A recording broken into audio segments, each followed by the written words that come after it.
Good morning. Good morning, everyone. Good afternoon. Good evening, distinguished ladies and gentlemen. Isn't it interesting how we all get to connect at the same time, but at different times of our day because we're all joining from different cities in the world? So if you can type and you're not driving, I'm hoping you're not driving, but I'm not sure what platform you're joining this event from. If you can type, please let us know where you are joining from. And if you're watching the replay, because I believe that the access to this recording will be available on some platforms after today, and you would like us to know, look, I'm seeing this, but I'm seeing it from this city because we're targeting a lot of African cities for sure. But then we have a lot of people in diaspora as well, and also foreign partners who are very interested in this initiative. So whatever city of the world you're joining us from, please let us know. I am joining you today from Ohio in the US. So if you're joining from anywhere in Africa, in the US, Canada, any country in the EU, anywhere, please let us know. We'll be excited definitely to know what city you're joining us from today. So this is just giving you guys and everyone else who is joining us today a welcome as we celebrate the grand launch of the CAA mission, which is creating awareness and an alternative mission. It is my pleasure to welcome everyone to this virtual program in the presence of accomplished leaders and some who will be speaking to us today. Would especially like to recognize Her Excellency Nkosazana Clarice Lamini Zuma, the first female chair of the African Union, Minister for Women, Youth, and Persons with Disabilities South Africa, fondly called NDZ. We would like to also welcome Bishop David Oyedepo, founder and president, Living Faith Church Worldwide, also fondly referred to as Papa. We have Dr. Louis Georges Tin, Prime Minister, State of African Diaspora, joining us as well, and popularly called PM. Also with us today is the Senior Presidential Advisor to Her Excellency Yoweri Kaguta Museveni, President of Uganda and Secretary General of the Pan-African Women's Organization, in the person of Dr. Kabayo M. Grace, Mama, as many love to call her. We have with us today Eulalia Pascual Laguna, President of the UN Association of Spain. Thank you for joining us today. And we have today as well Hawa Diallo. She's the head of the Civil Society Organization Unit United Nations, Department of Global Communications. We have as well today Ibiyinka Olufemi Alao, the UN Arts Ambassador, who came first place winner in the UN Global Art Contest. And we have present with us Yawach Agun, founding board member, Organization Gunsel. We would like to welcome as well the President, Global NGO Executive Committee, GNEC, Uwem Otu Robert. And then, of course, not the least, but he's been welcomed last at this moment, the Director of Program and Strategy, CAA Mission, Samson Akinyo Soye. My name is Olubukola Ogunfayo. You can call me Folafayo. I'll be moderating today's event. And again, it's my great pleasure to welcome you all today. I know you're taking time to listen in or to be present online with us. And as we go into this memorable event, I want to say thank you ahead for coming, for your presence, for your support now, and for the support we know we're going to be looking into with you as we go ahead in the years to come. I just want to share quickly a brief intro into why I believe this is a timely event for us. I got into a chat with the executive director of Light Up Foundation in the person of Olashubomi Iginla, and she shared her story to what ignited this initiative, from a visit in Spain in 2022 to discovering the challenges of African youths being accommodated in over 650 centers due to immigration challenges. While there are some missions, in other parts of the world that try to deal with this, and especially in the EU as well, the goal, and I believe very much that that is the agenda of what we will be able to get together today, is how we can tackle this from the roots, taking it to Africa itself, where these migration issues are, coming from. If you've worked corporately, you would understand that there's a system of solution, trying to work towards a solution when a challenge rises in the corporate place. And that's when we're looking at the root causes. And it's fantastic to realize that this initiative is trying to tackle the root causes, not just how do we do with the fruits? How do we do with the symptoms? We're saying, how do we go into the roots? What is bringing this to the fore? Why is there an issue at all? And as we create awareness, the plan will be to develop solutions in partnership with other stakeholders so that this can be averted. As we all stay on today, I would like and I would appreciate, speaking on behalf of Light Up Foundation and every organizer joining us today and partners who have joined us today, that we should let our minds stay open, let our hearts stay open, so that we can all see the opportunities to partner and to support in every way possible. We now have, as we go on in the event, a display of the adverts and of the partners' logo, and we would immediately have, joining us to introduce Light Up Foundation, Ebonluwa Temilade Collins, who is right now the project director at Light Up Foundation.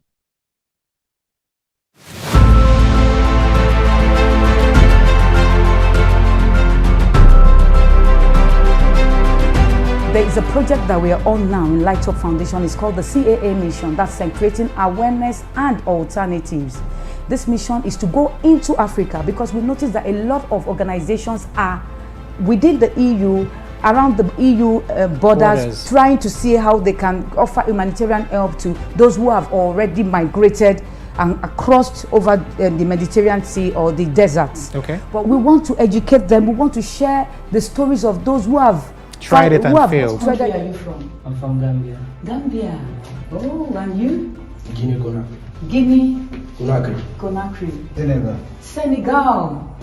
Guinea-Bissau. Guinea-Bissau. Wow. My mom, I cannot forget her. Definitely, I cannot explain much, because if I explain, I can cry even, about. I like my mom, yeah. I don't know others, but my family, I must tell them to stop. Don't try this way. Don't try it.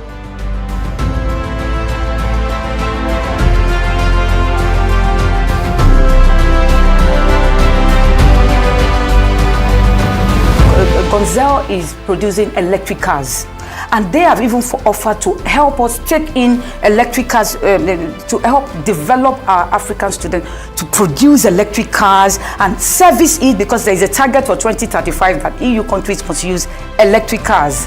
So there will be a big market for electric cars then. So they are happy to go with us from place to place.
Your Excellencies, distinguished guests of honor, ladies and gentlemen, please permit me to rest on existing protocols observed within this space today. Light Up Foundation was established in 2000 by Ambassador Lashubumi Gela Aino MBE. It is an international organization with a special consultative status with the UN ECOSOC and associated with the United Nations Department of Public Information. Light Up has a registered charity status in the UK. The foundation is supported by funding from sponsors, local and national grant funding bodies, and donations from individual supporters and members of the public. Light Up Foundation seeks to encourage youth and community development through volunteering and capacity building projects. Our aim is to inspire and empower young people to become proactive in creating positive change and making a positive impact in their various communities. The charity acts as a resource for young people by providing support, advice, assistance, and organizing educational programs, helping young people to develop their skills, capacities, and capabilities to enable them to participate in society as independent, mature, and responsible individuals. In Africa, Light Up has worked in Togo, Benin Republic, Ghana, Cameroon, Niger Republic, Uganda, and Nigeria. In the UK, project activities have been undertaken across different boroughs of Lagos and in Scotland, in London and in Scotland. Light Up Foundation has experience of working with and through local, national, and independent partners, including collaborations with the United States government, amongst others. We are registered as a nominating agency for the Commonwealth of Nations, carrying out pan Commonwealth projects and have supported other projects and organizations nationally and internationally. Light Up broke a world record with its project Bag of Hope, which was used to project the UN rights of the child, targeting 30 countries. In 2022, Light Up Foundation was actively involved in the evacuation of Ukrainian orphans who were caught up in the Russian-Ukrainian war. Light Up has also carried out media advocacies and the rescue and provision of practical support for refugees of color who fled the war in Ukraine to Poland, Slovakia, Romania, Hungary, and Germany. The Creating Awareness and Alternative mission is the latest project being executed by Light Up. It is a movement of African youth coordinated by Light Up Foundation. Our objective is to create awareness on the dangers of irregular migration and provide practicable alternatives in selected African countries whose youth are most susceptible to irregular migration. We are on a mission to combat irregular migration by addressing its root cause. The mission is currently represented in 25 African countries.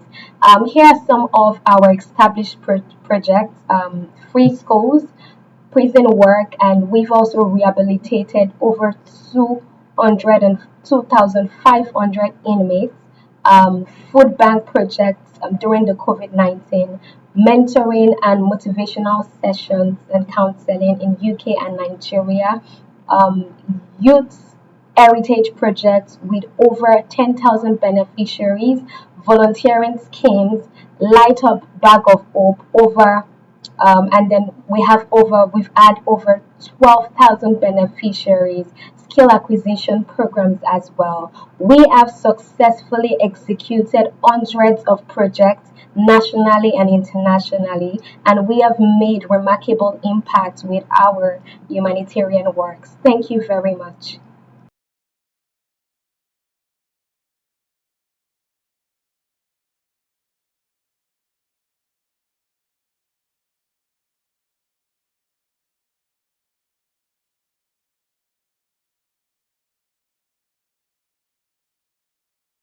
the Light Up Foundation. I just listened into the work with the prison inmates again, because I remember that I'd heard that some years back, and it's actually a very commendable one.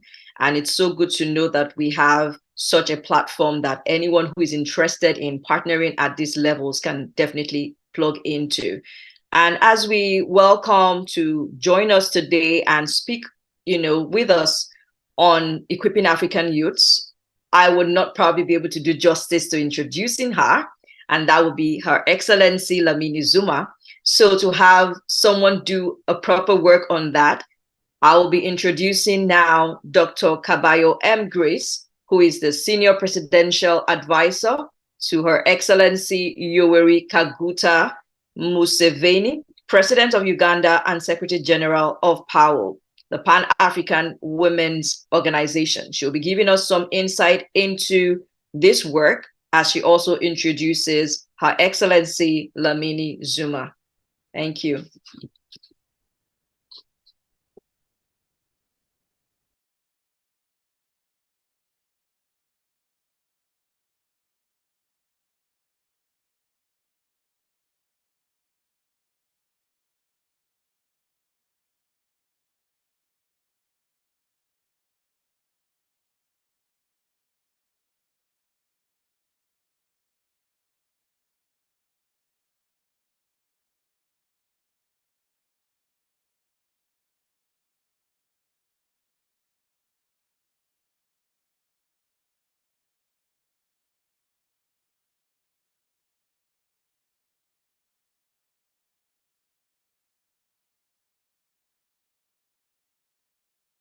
Do we have Dr. Grace available yet? Tech team?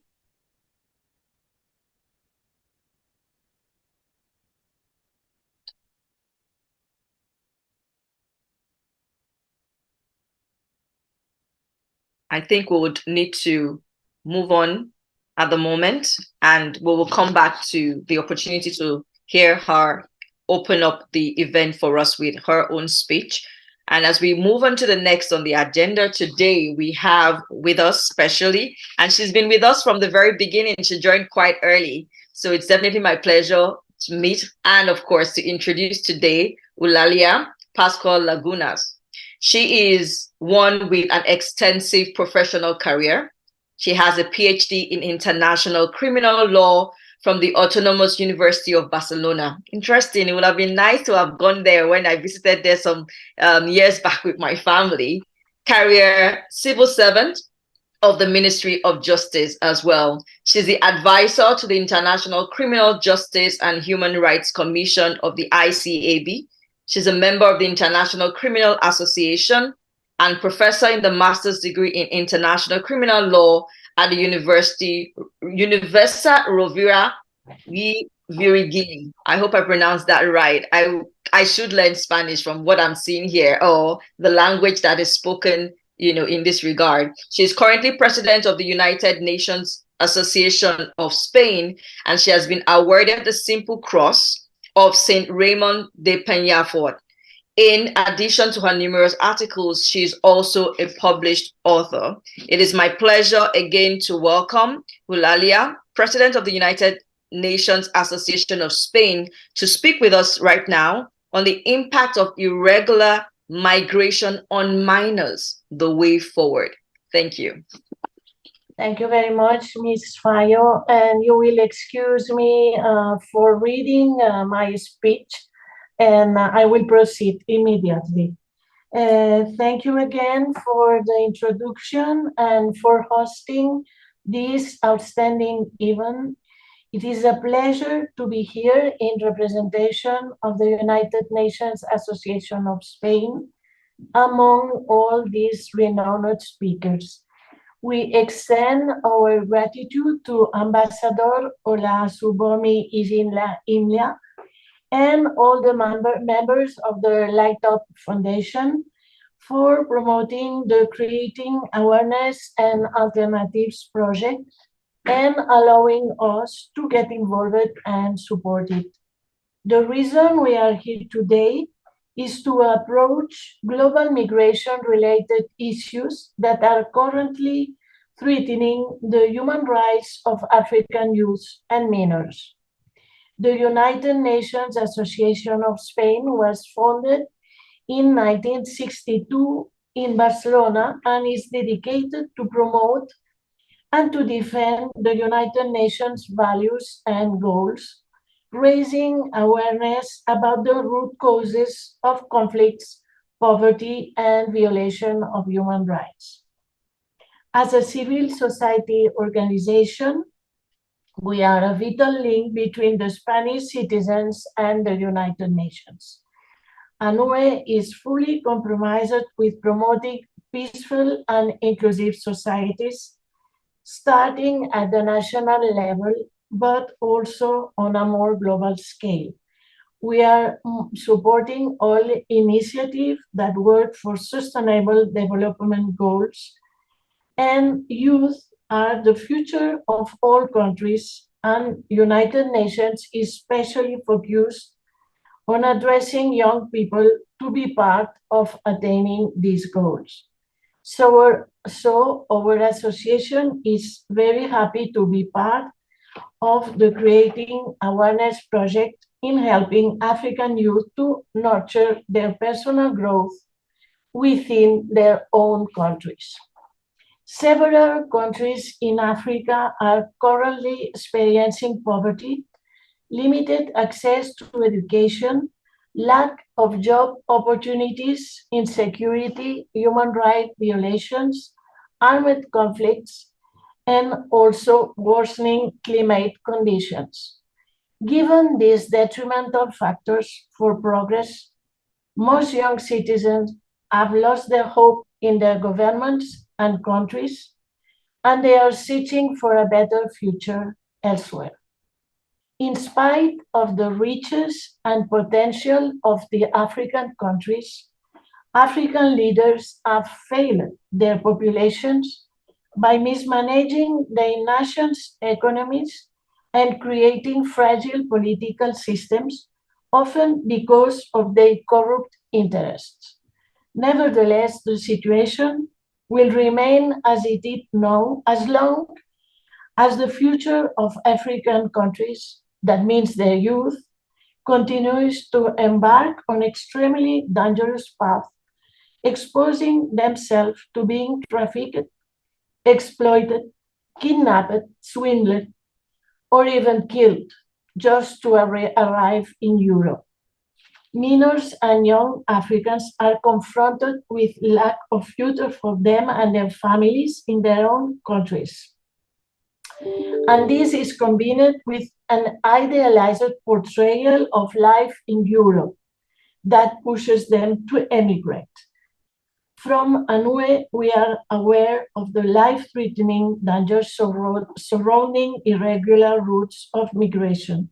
We understand the desperation for change that can drive them down this dangerous path. But once young Africans and minors arrive at their destinations in Europe, they discover that the resources and living conditions many of our countries can offer are limited. They are precarious. They are accompanied sometimes by rejection from intolerant sectors of our societies who do not welcome nor accept immigrants coming. The recession in European countries have expanded these attitudes. In Spain, migrant minors who are without adult accompaniment, also known as MENA, mostly come from the Maghreb, Morocco and Algeria especially, and also sub-Saharan countries. Senegal and Gambia are the main countries of origin.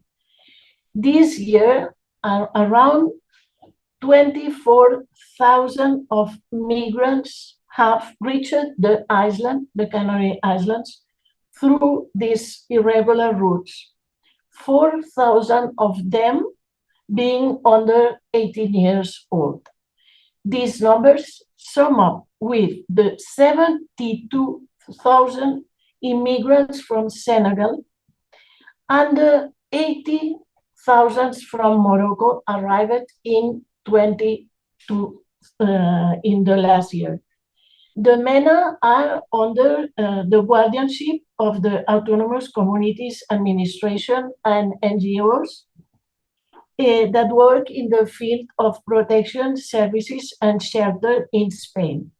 Andalusia and Catalonia are two of the autonomous communities that have the higher number of registered immigrant minors, more than 1,000. And we have here Ms. Esther Cabañas, who is precisely a director of one of these shelters and these programs of minors in Catalonia. Buenas tardes, Esther. The MENA, as I said, are under the guardianship and the protection of the autonomous communities of Spain. But really, as I have said, Catalonia especially is one that have the most right.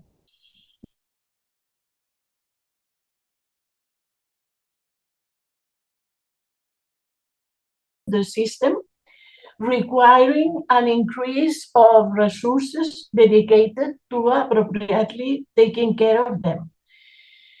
We offer apartments and reception centers that receive these minors that are irregular migrants, and MENA are currently facing a very difficult reality. When these migrant minors become adults, they are often left in a situation of helplessness and serious risk of social exclusion. This is why we firmly support the approach presented by the CAA project, which allows us to envision an African homeland that is free from danger and especially that offers a promising future and is anchored by stable and trustworthy institutions eager to foster social and economical growth. With our support to this project, ANUE, we are confident that we can achieve the objective championed by the project presented today. The CAA project is a great proposal that can help the leaders of African nations chart a well-defined course for the youth by ensuring that they have easy access to quality education and or vocational training. This will give them a good opportunity to become responsibly competent and tolerant individuals in their adulthood, prepared to support themselves and take care of their families. Addressing the problem as its root by creating effective awareness in the migrants' home countries about the dangers of the continental journeys and offering reasonable and cost-effective alternatives to this desperate and perilous endeavor. We hope this mission can achieve its objectives and contribute to making the world a better place for all these youth. Thank you very much. Thank you. Thank you. That was an excellent one there. Thank you for, putting the steam into the event today with all that you shared with us. And yes, I mean, we're quite okay with the fact that the message you have for us today was read, because I think the most important thing is us not missing out on the details. Sometimes when we want to just do it without reading the details that we might have put together before an event, we could miss the things that are very important. So we are very fine with the fact that it was read, but we are particularly excited with the fact that we are seeing that there is an issue with minors. I am hearing that for the first time, that minors are badly affected, and to see that there's already been some form of solution that the government on your end is already putting in place to make sure this is at least accommodated. It's good to know that the partnership with the CAA will be in view as we go ahead. Thank you again, and we really appreciate your presence here. And it seems like we're doing a little bit of move around on the agenda today. But the important thing is that we have incredible, accomplished leaders and distinguished guests who will be sharing with us today. And while they might take different positions on the agenda, we still want you to really take in what it is that they'll be presenting to us and to see it in the light of the goal of the CAA mission. And so we will be welcoming now for his welcome remark with us today, Dr. Louis Georges Tin, the Prime Minister, State of African Diaspora. Thank you. Good afternoon, everybody. Good afternoon. So I would like to greet, first of all, of course, our Minister of Youth. She's the one who's organized this meeting, and I wanted to congratulate her for this achievement. And also, I know in the room, we have many great leaders, such as the Dr. Dlamini Zuma, and she's our mother, all of us. If she was not there, there wouldn't be the State of the African Diaspora, because she was our inspiration. And we know that she does care for the youth of Africa, and she's not the only one. And needless to say, the silent catastrophe that's going on when so many young people die in the sea without notice, not so many people care about the topic. So that is why I would like also to express my gratitude to Mrs. Aina, Her Excellency, who decided to devote the topic today. That's what we're going to discuss. I don't want to be too long, it's just a few remarks, but it's obvious that we need action. And myself, as I live in France, it would be very difficult for me to tell people in Africa, don't come to Europe, don't come to Europe, it's not good for you. While myself, I am living in Europe, even if I want to repatriate to Africa, in fact. So I think the best message is not to stop people from doing what they dream, what they are dreaming of doing. It's to give them a better alternative. We need to provide a better future for Africans in Africa. So that is one of our programs of action. And I can tell you, and that's a scoop, we didn't say it to anybody, in a few days, in 2 weeks, in fact, we have a meeting with the president of the European Parliament. We're going to discuss with her 2 topics. One is restitution of the African artifacts, but the other one is also about safety for our young generation. And we're saying we would like to build, farms, agricultural facility, eco-cities in the north of Africa, on all the roads where the migrants, are going to go to North Africa and therefore hopefully for them to Europe. So when these farms are built in these places, we can tell them, hey, have a look. You've got here a haven. You can reside, you can have a rest, you can eat, it's free for you. But if you want to contribute, you can also have a work, even a training if need be, and have a good and decent salary. Now with that in your hands, you can even send money back to your country and your family. And now that you have a position, why would you like to go back to, we would like to take the risk and of course go to Europe where there's nothing good for you? So they may actually decide to remain in Africa and do something for their family rather than killing themselves. So I think that's one of the opportunities or one of the solutions. It's not telling people you can't go to Europe because they will go whether you like it or not, but it gives them the choice, in fact, and a very good choice. And the best choice is Africa. So this is one of the solutions we are working on at the moment in the State of the African Diaspora. But I'm very curious to understand and to hear what the other people in the room have to present so that we can work together in collaboration. So that is why, again, I'm very happy to be here. It's about saving lives. It's about saving our youth generation. And it's about saving ourselves. Thank you very much.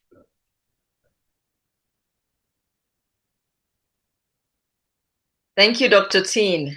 Thank you, Dr. Tin. It was short, but it was deeply moving, I would say, and well articulated. You talked about supporting our youths, but I would also kind of conclude that phrase with supporting our youths with solutions. That was amazing. That initiative of identifying the point at which they actually exit, the exit point, and saying, can we set up an opportunity to restore hope in this place? That is amazing, because if we are able to let people have hope revived and hope restored, we might actually be able to gain more than lose as much as we've been losing in the past years. I'm sure that as many as would be listening to this or watching the replay would see that this might be an initiative that they will be happy and excited to partner with and to be part of. And I can imagine the changes and the transformation that would happen as a result of this. So it is a great opportunity for us all to connect today, sharing ideas, talking about what is possible, and igniting in ourselves the fact that things can definitely get better for the youths in Africa. And of course, this will be something that would definitely advance the continent as a whole. Thank you for being present with us today, and thank you for sharing. We had earlier. When we have a meeting with the president of the parliament, I will update you about the results and the outcome. Awesome. I'm sure we'll be on the lookout for that on the media. I'm sure Light Up will help us and keep us informed of this. This is definitely something that a lot of people will want to be part of. I really like the strategic positioning of that exit point. As well. We had introduced that earlier, but we have her again with us right now to bring on board for us in a way that only she here would have been able to do the justice. We will be calling on now Dr. Cabayo M. Grace. I'd mentioned her incredible profile earlier, but I would like to say it again for anyone who is just joining us, that she is currently the Senior Presidential Advisor to the President of Uganda and Secretary General of PAO, the Pan-African Women's Organization. As she comes on right now, she's also going to be doing justice to introducing to us today Her Excellency Nkosazana Clarice Dlamini Zuma, the first female chair of the African Union and Minister for Women, Youth and Persons with Disability in South Africa. Welcome, Dr. Grace. Thank you so much. Thank you so much, moderator. And I'm so humbled to be aboard today.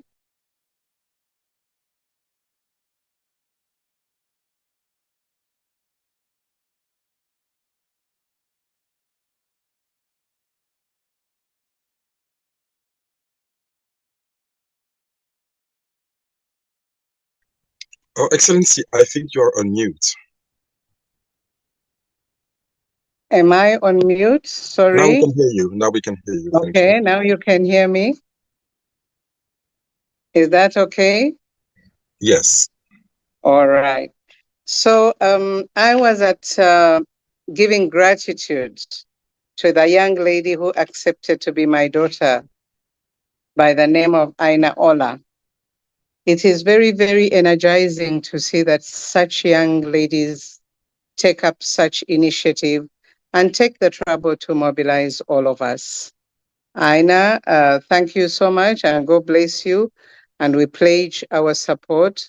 You have just given us reassurance of transition, because when we see your age coming aboard and anxious to address issues, then I know that the hope of Africa and the world together has bright light at the end. My great salutations to my brother, Dr. Louis, and the SOWAD team. Thank you for keeping consistent. And I've heard of the Minister of Youth who put this together. I recognize you. Distinguished delegates and participants, ladies and gentlemen, allow me to observe protocol that way. I'm so humbled to be here with you today. And being Secretary General of the Pan-African Women Organization, I cannot be speaking for myself alone or representing myself, or just here to introduce one great lady of ours of this continent, but also to bring you greetings and regards and love from the Pan-African Women Organization. I cannot introduce Comrade Dlamini Nkosazana Zuma without introducing the organization that she belongs to, the organization that she has fought so hard to keep afloat, the organization that she loves passionately, and that is the Pan-African Women Organization. Allow me to introduce PAWO as the oldest, first Pan-African women's organization on the continent that comes as far back as the 1948s, but also one that was originally a movement focusing on fighting for independence and the decolonization of the continent, where these women got together, identified the challenges, the need of unity, claimed their space to back up their husbands, brothers, and sons as they fought for the continent to be free. This organization eventually was officially recognized and inaugurated by none other than Mwalimu Julius Nyerere in 1962. The list of the founder mothers is too long for the timing we have today. And it was key in advocating for the formation of OAU, which is the current African Union. While the men were busy in the ditches, fighting on front line, the women were busy advocating and bridging the gaps. Today, PAWO holds the specialized agency of the African Union. And we have identified at least 7 priority areas which are key for the socio-economic development of the continent. Just to mention a few, that is peace and security, food security, because there is no security with hungry people. It's important for us to make sure that our people are fed, and thank God for the land and the climate, though it has been tampered with lately, but Africa is still able to feed themselves. We have the water and sanitation programs, health and education, but all that is not possible without fighting the climate change that has brought hazard to the whole world today. So the Pan-African women are very, very focused on the environmental protection and to reforest where it has been deforested as we fight climate change. Whatever we do, we make sure that the regional integration, the true unity of Africa is not forgotten. And that gives us the foundation of the possible development today, especially economic, that has led us to the AFCFTA today, the free trade zone area for the whole continent, for the continent to speak one language, have one voice, and move as one team as we go to better trade negotiations. I cannot end without saying that everything we do, we embed it in the Pan-African patriotic ideologies. That is upholding our good cultural norms of the continent, of the African people, while we avoid and fight the bad norms. It is important for you to know who you are, to know where you are today, in order to forge where you want to be. And that is creating the Africa that we want. Pan-African Women Organization recently celebrated our 60 years anniversary in Namibia. And as usual, our sister senior comrade Nkosazana was with us. She is always with us, and we can never, never stop giving our appreciation for whatever she does towards the fight to empower the women and the continent of Africa. Wherever the women go, we can never forget the youth. And that is exactly why we picked interest when Ola talked about this program of the CAA that is trying to uphold the mission and fight against the illegal immigration. Powell hopes to open an office in the United Arab Emirates soon next year, and the purpose of that office is none other than screening the immigrants, sensitizing them, negotiating for them, actually educating them that whatever they are trying to look for yonder can be done here. I'm so happy when Comrade Louis mentioned that the development on the continent is paramount in order to halt this unnecessary immigration.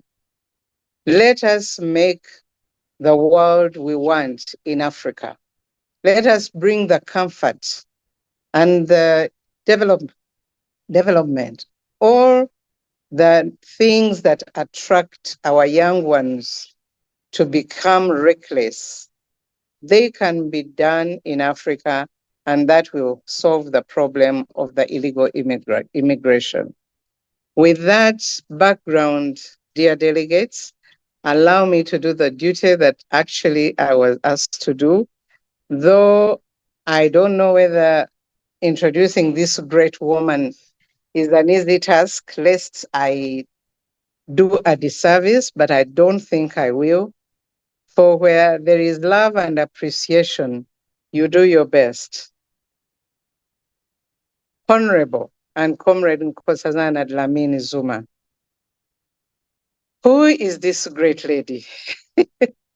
This great lady is Dr. Nkosazana Clarisse Dlamini Zuma, who was appointed as Minister of Presidency for Women, Youth, and Persons with Disabilities just early this year in March 2023. I was so blessed to be part of the ANC Congress, to watch the whole exercise go on, and I want to commend South Africa for the democracy and maturity that was applied. Academic qualifications of this great lady is the Bachelor of Science degree in Zoology and Botany from University of Zululand in 1971. She also attended the University of Bristol in 1978 and a diploma in tropical child health from School of Tropical Medicine, University of Liverpool in 1986. She matriculated at Amazimtoti Training College in 1967. Comrade Nkosazana has served in several areas of need. I think she gets attracted by what is needed where, and she'll be there. But she served as a research technician to Professor Adams Medical School, University of Natal in Durban, 1972. She also served as Vice President of the South Africa Students' Organization, SASO, in 1976, and worked as House Officer, Surgery at Frenchy Hospital, Bristol in England, between 1978 and 79. The House Officer in Canadian Red Cross Memorial Hospital in Berkshire, England, between 1979 and 1980. She was chairperson of the ANC Youth Section in Great Britain between 1977 and 1978. She was vice chairperson of the Regional Political Committee of the ANC in Great Britain from 78 to 88, and chairperson of Regional Political Committee of the ANC in Great Britain again in 88 and 89. She was a founder and director of Health Refugee Trust, Heart in Bracket, Health and Development Organization in England from 88 to 90. worked as ANC Health Department in Lusaka, Zambia between 1989 and 1990. On her return to South Africa, Dr. Dlamini served as chairperson of the ANC Southern Natal Region Health Committee from 1990 to 1992. She was a member of the Executive Committee for Southern Natal Region of the ANC from 1990 to 1993. She was key and worked as a research scientist at the Medical Research Council in Durban from 91 to 94. She has also served as a member of the Steering Committee, National AIDS Coordinating Committee of South Africa in 1992.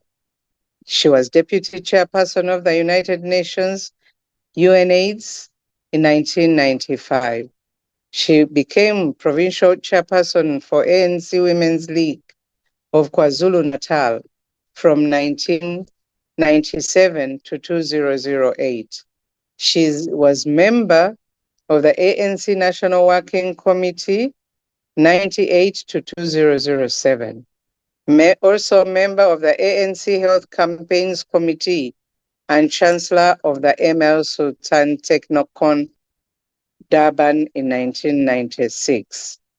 Comrade Zuma Dlamini Nkosazana. She has served as the president of the United Nations World Conference Against Racism, president of the Ministers' Council of the United Nations World Summit on Sustainable Development, WSSD, and led a number of peace initiatives to the DRC, Congo, Comoros, Lesotho, and many others. She's a former chairperson of the African Union Executive Council of Ministers during South Africa's tenure as AU chairperson. She was part of the South African bid committee of the 2010 FIFA World Cup and member of the 2010 FIFA World Cup Local Organizing Committee from 2007 to 2010. She served as commissioner for the Socialist International in 2007 and pioneered legislation that banned tobacco sports sponsorship. The passage of the legislation on the no smoking policy in public areas. She is a member of the ANC Women's League National Executive Committee, member of Social International Commission on Climate Change, and a convener of the National Progressive Women's Movement of South Africa from 2006.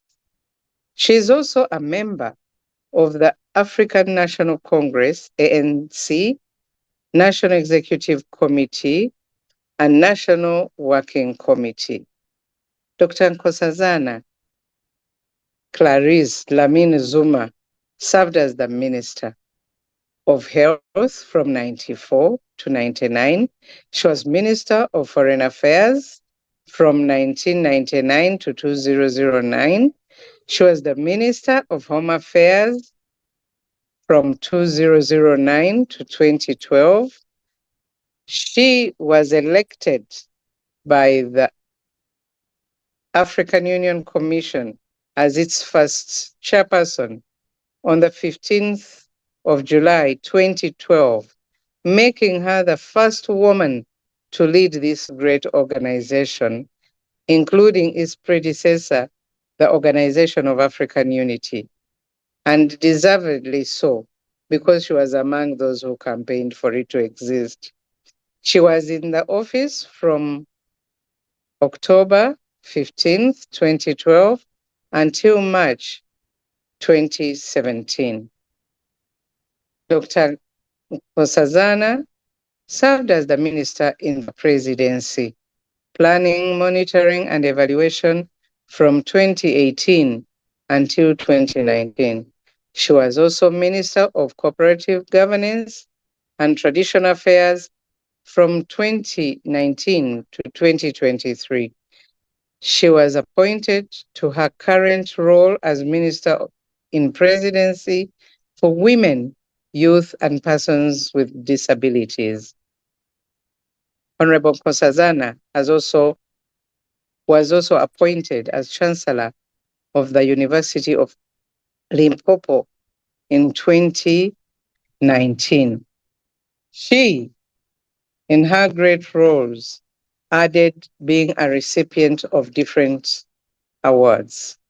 She is a recipient of the Honorary Doctorate of Law from University of Natal in 1995, Honorary Doctorate of Law from University of Bristol in 1996, Doctor of Medicine degree honoris causa from University of Transkei in 1997, honorary degree from Mendoza in 1999, Tobacco-Free World Award from the World Health Organization on 17th May 1999, Women Who Make a Difference Award from International Women's Forum in 2002, Tribute Achievers Awards, Premium Award on NEPAD from Tribute Magazine in 2002, and Grand Maître de l'Ordre National, I think it's Order National of Mali, from Mali in May 2007. She has also received the States Women of the Year Award from BBQ in 2004, the Order of Peter the Great, First Class Russian Federation in 2005, Honorary Professor of the Belarusian State University in 2007, Huésped Ilustre de la Ciudad de La Habana, I think this is from Havana, decoration in Cuba. Ladies and gentlemen, distinguished delegates, the list will go on and on unless you are ready to sleep here. May I stop there and have this great honor of calling upon none other than Senior Comrade, Honorable Dr. Nkosazana Dlamini Zuma. The floor is yours, ma'am.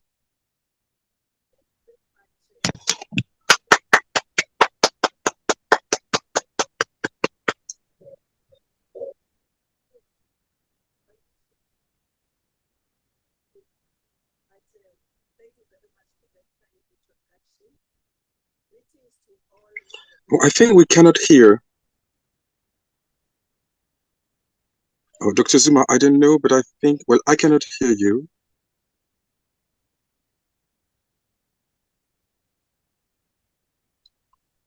I don't know if the other participants can hear Her Excellency.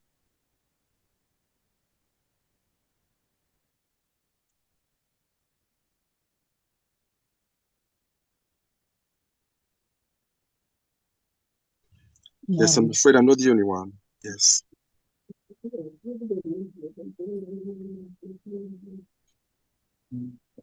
Okay, can you try? It doesn't look that interesting, but can you try? Hello, can you hear me? Yes, now it's better. Thank you. Okay, thank you very much. I was just saying thank you very much to my sister, Grace, and Secretary General of PAC, and greetings to all of you from the moderator to Dr. Louis George, to all the participants and distinguished guests. I appreciate the invitation to this important meeting that is discussing something so central to our youth on the continent. I also want to congratulate and commend the foundation, particularly for your focus on providing youth with the necessary tools to deliver community development projects rather than just being recipients, of fostering peer and community collaboration work, and building stronger social, cultural, and economic bonds and mutual support between and within communities. thereby preventing the prevalence of fear, mistrust, and alienation. But let me just say, we must not be ahistoric. Irregular immigration has happened for centuries into our continent. Of course, now it's happening with the Indian case. And the EU has now defined what irregular immigration is. And I won't go into that definition, you know it. But all I want to say is that the definition may be straightforward, but the actual migration experience requires a much more nuanced and compassionate understanding of the major drivers, both individual and societal, and what we have come to call irregular immigration. So having said that, I think we should look at ourselves. I think one of the speakers said we are mismanaging our countries, and that's why people are leaving. But I won't go into that, except to say we must actually look at the continent and what the alternatives to the irregular immigration is. I'll touch briefly on the dangers, but I think we all know the dangers of irregular migration. The UN is estimating that there are 281 million, approximately 3.6% of the world's population, currently live outside their country of origin. And so there's also an increasing number of migrants who are forced to leave their homes for a myriad of reasons.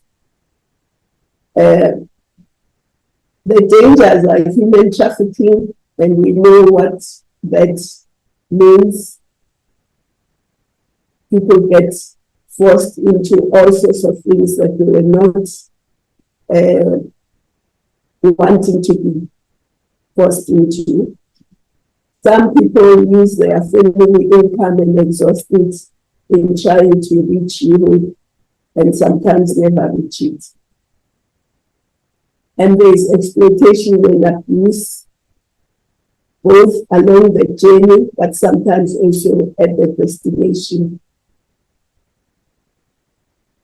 They become vulnerable to smugglers, criminal networks, unscrupulous employers. They are physically and violently abused, sexual abuse, forced labor, and that leaves them without legal protection or recourse. There is also mental and psychological trauma that's associated with it. Some youth have, after surviving the perilous sea journey, revealed being haunted by the traumatic memories and the loss of some of the fellow travelers.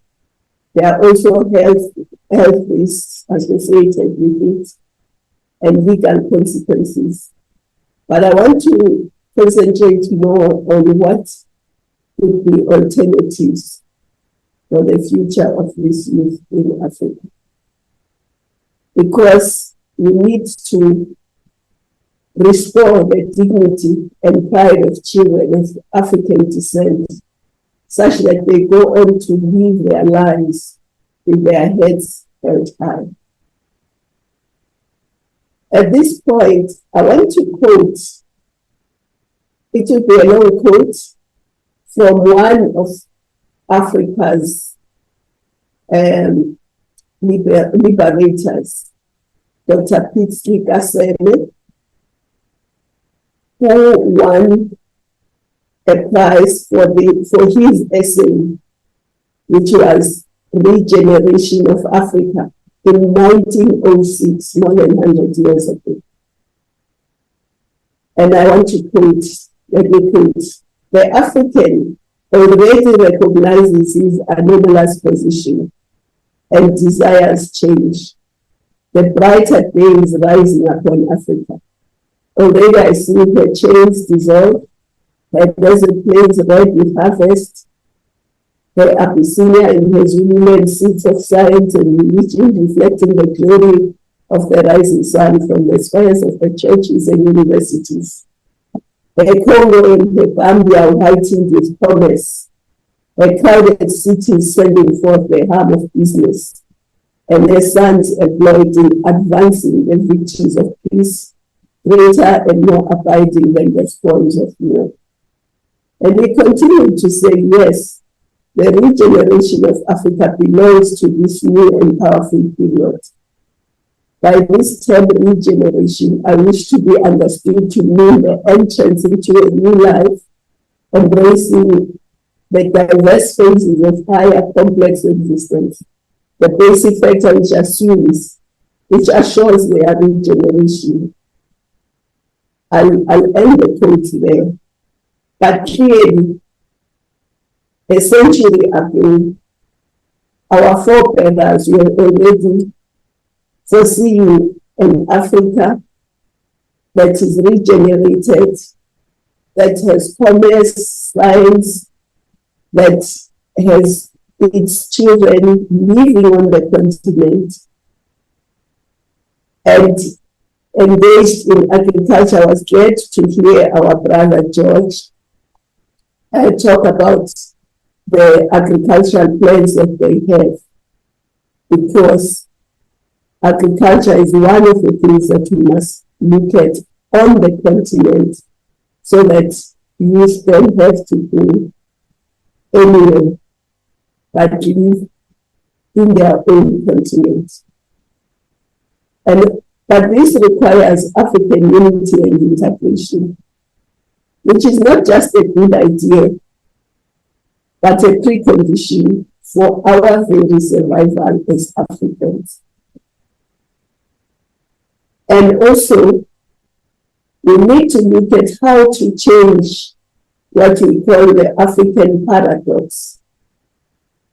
The African paradox is a rich Africa with poor Africans. A continent with everything that those continents that have developed used to develop. If you look at Europe, it used almost everything we have, even though they didn't have some of the things to develop. So we need to change that paradox so that we don't just have a rich Africa and poor Africans, but we have Africans who, one, are educated.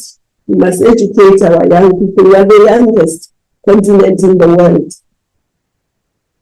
We must educate our young, they must be healthy, but we must skill them. And we must skill them and ensure that they are able to turn those resources, mineral resources on the continent, natural resources, they can turn those into wealth for Africans. For instance, there is solar energy, but some parts of Africa don't have energy. We have uranium, some parts of Africa don't have energy. We have coal, some parts of Africa don't have energy. So we must skill young people. And we find that in our universities, and in our schools, we don't teach our children about mining and about all these things. But those who don't have minds teach their children about mining so that they can come and dominate our minds here. So we need to change the way we look at ourselves, the way we skill our young people. Because if we skill them, they can then ensure that we stop producing exporting raw material, but we manufacture on the continent. We add value on the continent, and we sell and export value-added goods, manufactured goods. We have all the raw materials, but we are not doing that. And I think that's something that we must ensure we do so that we can reverse this trend. We have land on the continent, arable land. In fact, most of the available arable land is on our continent. But the paradox is that we import food. So we need to grow our own food, and we need to ensure we breed our own animals, and so that we don't have to spend billions importing food from elsewhere.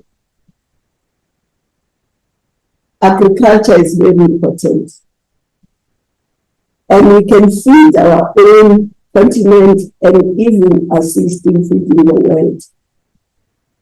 So we just need the mindset to change. As we said in Agenda 2063, that we must have integrated development of our infrastructure. Our transport infrastructure, road, rail, air, sea, that must connect our capitals. We must also ensure that we have water, energy infrastructure. We have 300 days or more of sunshine on our continent, but we import technology for solar energy. Why? That's a paradox. So we need to change. We need to change that so that our youth can have reason to stay here. They can get jobs and they can create jobs. We have human beings, we must invest in them.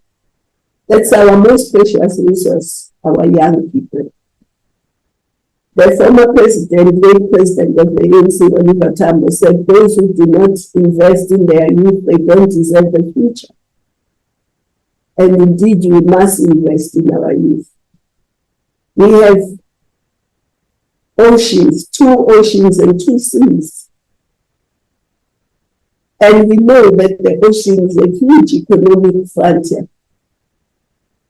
So we have oceans of opportunities. We have 2 oceans and 2 seas, but we have shores of despair. Our coastline is thousands of miles. 90% of our goods are transported through the oceans, but we don't own those vessels. The people in those vessels are not our people. So that must also change. Tourism, both floating tourism and coastal tourism. The whole value chain of logistics, insurance, you name it, we are not involved. Other people are involved as they take our goods in and out of the continent. That's a paradox that we must deal with. So for me, unless we industrialize, we must also anchor our development in our own history and culture. We must also ensure that we promote our creative industries, music, film, designs, fashion, all those things we have in abundance. Talent is abundant, so we must just develop it. And we have oil, we have everything that we need but we send it out. Sometimes people send out food and they don't have petrol. That's a paradox. So I think all those things are the paradox of Africa that we must change so that our young people only migrate out of choice, not out of desperation. So we hope that you and all the partners can work with us so that we can do the things that need to be done on our continent. Yes, we can have agriculture at the point of exit, but we must have agriculture at the point of departure as well, so that at some stage they don't see any reason for departure unless they want to go out of choice. Because we must not also say Africans should not go to Europe, but they should go out of choice, not out of desperation. And so let's all work together. Let's create a narrative that encourages young people to stay, to do what needs to be done, but we must invest in them so that they have the skills to do what needs to be done. I'm very happy when I go to Ghana these days and eat Ghanaian chocolates, because for the longest of time, we sent cocoa beans out, but we couldn't afford chocolate. Our children couldn't afford chocolate. So that's a small step, but it's a step in the right direction. So let's work together to make this continent not a rich continent, but a continent with rich Africans, not poor Africans. And women and youth must be the drivers of this development. Digital development, before I conclude, is very important. But we must not copy everything that happens in Europe. On the continent, we have young people. We have abundance of labor. We don't need robots to be in our factories. We have people. The people who invented robots did so because they did not have enough human beings to make sure that their factories have sufficient labor force. We have. So we must take what we need, but not everything. Because robots don't pay tax, robots don't contribute to pensions. Of course, those who use them don't need, because they don't have enough human beings. Their population pyramid is upside down. They have fewer young people and more older people. So, yes, we must learn from others, but we mustn't copy everything. We must be very circumspect about what we take. We know that the development that we need on the continent must be people-centered. It must not just be profit-centered. We must deal with inequality, because inequality also breeds crime. You find in one place there is obscene opulence, and across the world there is squalor, especially here in my own country. So we need to also deal with inequality. But those are the few things I wanted to share with you for today in the time I have. Thank you very much for giving me the opportunity.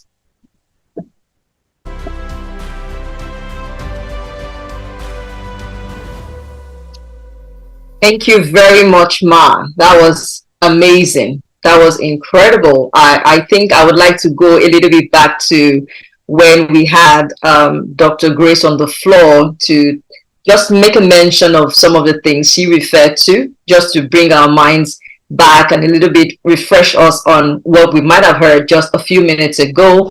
But just before I do that, I would like to welcome all the participants we see now on the live stream who are joining in from the different countries and cities. I kind of try to pick the most commonly mentioned locations. So if yours isn't been mentioned, you might just want to copy that link and share it on your platforms, your WhatsApp, your social media platforms, and let your friends join.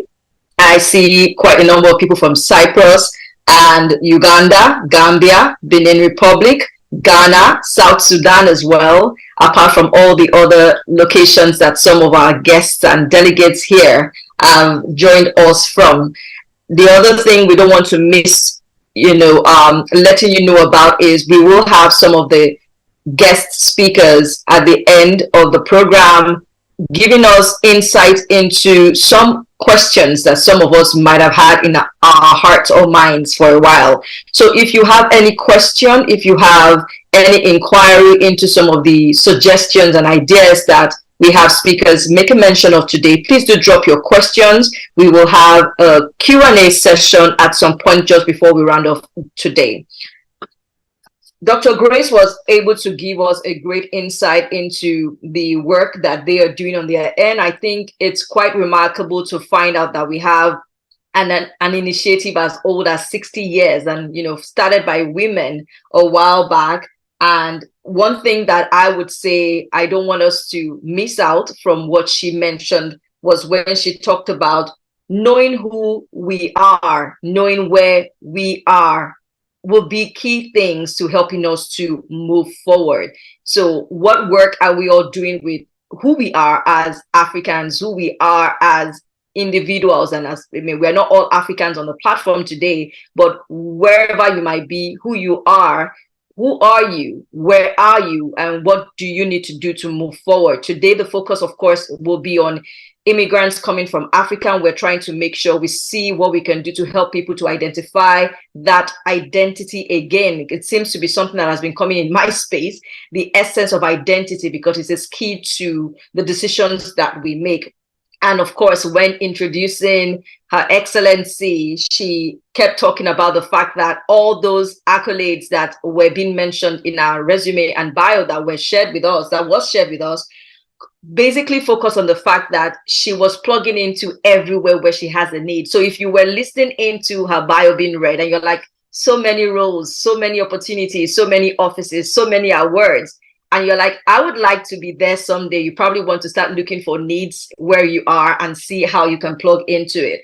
But giving a bit of an extract on what she has shared with us today is highlighting the fact that because of the illegality of some of the immigrations that we have with our youth leaving Africa the way they do, there's a lot of exploitation going on during the journey and at the destination. So you might have heard stories of people when they get to some of these locations or cities and they're not doing well, but the exploitation starts during the journey. And I think for some, probably even before. And she talked about the fact that we need to change the way we prepare for the future. We have always had that as our agenda, that as our approach, but do we need to change that? Do we need to change mindset? That's what she's challenging us on today. And she's emphasizing the fact that we must start to look into promoting ourselves and the value that we bring to the table. I'm sure many of us have a lot of incredible people in our circle who are very intelligent and who are very creative. But how are we positioning to make sure that we promote who we are? Because the goal is this. Can we change the narrative? Can we change the narrative so that what needs to be done is done? Again, just for anyone who is joining us today, the focus of her own speech was on how we could bring a solution to the irregular migration by equipping African youths with the right mind for relevance. Thank you so much, Her Excellency Dlamini. I want to get that right. I hope I tried. Zuma, for being present with us today. We really enjoyed all that you've given us insights on today. As we are about to listen into the Executive Director of Light Up Foundation's part of her own contribution to today's event, we would like to play a video documentary for a further enlightenment on this launch. Thank you. My name is Lamin. I came from Gambia. The place I born was called, the name of my place I born is called Gunjur village in Combo South, you know. They said, we tell them no problem, you know, just to make in Bosnia, you know, that's our interest, you know, because right now we are all finished, you know. We don't know whether we will even make it in life or not. We don't know whether we will die, you know, or not, you know, because now, you know, we are automatically frustrated, you know, because a lot of our brothers, you know, they all pass away, you know, just few of us, you know, you know. So we try to negotiate with them, you know, they are big mafias, you know. Then they try to take us with their location, you know. But these people are very bad, you know. Yeah, the location they even take you, you know. They take you to very dangerous locations, you know. All that forests are dangerous, you know. The same shit again. We think we finish claiming, but in Bosnia, Mamma Mia, in Bosnia we start claiming another hills again, another hills, you know. My journey never finished. We start claiming another hills again, you know. These big hills, you know, waterfalls, you know. My brothers, people are dying continuously. We are just few people, you know, arrive safely in Bosnia, few people. Her Excellency Olashubunmi Iginla Aino, MBE, was invited to witness the signing of agreement between UNICEF and the government of Catalonia on the 23rd of September 2022. This agreement is to protect the young immigrants from Africa. The signing took place in Barcelona and was widely covered by the Spanish press. What country are you from? I'm from Gambia. Gambia. Oh, and you? Guinea Conakry. Guinea Conakry. Conakry. And you? Gambia. Gambia. Gambia. Gambia. Senegal. Senegal. And you? Gambia. Gambia. Gambia. Gambia. Gambia. Guinea-Bissau. Guinea-Bissau. Gambia. And have received a lot of help from people like the Director General for Children and Young People. I've met the Minister of Health, the Minister of Social Justice. I've met the President of UNICEF, and I am so glad that we are all thinking in the right direction. What I mean by that is, at the meeting where we just left now, they have signed a document to protect you, to ensure that when you arrive, you are protected under the law to receive the right help that you require in terms of your mental health, because I understand that some of you, by the time you arrive, you have faced a lot of trauma, and so there's like post-traumatic stress and other illnesses which can be attended to early. I will do my very best to see how we can get NGOs, that is civil society organizations, who do work with you. I will do my best to point them to your direction, to assist in any way they can assist. And I will do my best to speak to the ones in Africa, the ones that I can speak to ensure that at least a lot of them do not get to the border, so that they don't risk their lives anymore. Because there are routes that you can use to come here safely. You know, so my sisters and brothers in Africa, you know, please, never try, you know, let's anybody, you know, influence you, you know, about this journey, you know. It's too risky, it's very risky, my brothers and sisters, you know. There is a death penalty, you know. There is a death penalty there, you know, so there's no future about death, you know, like you all know, you know. Let's be patient in our own country, you know. I think it's better, you know, we are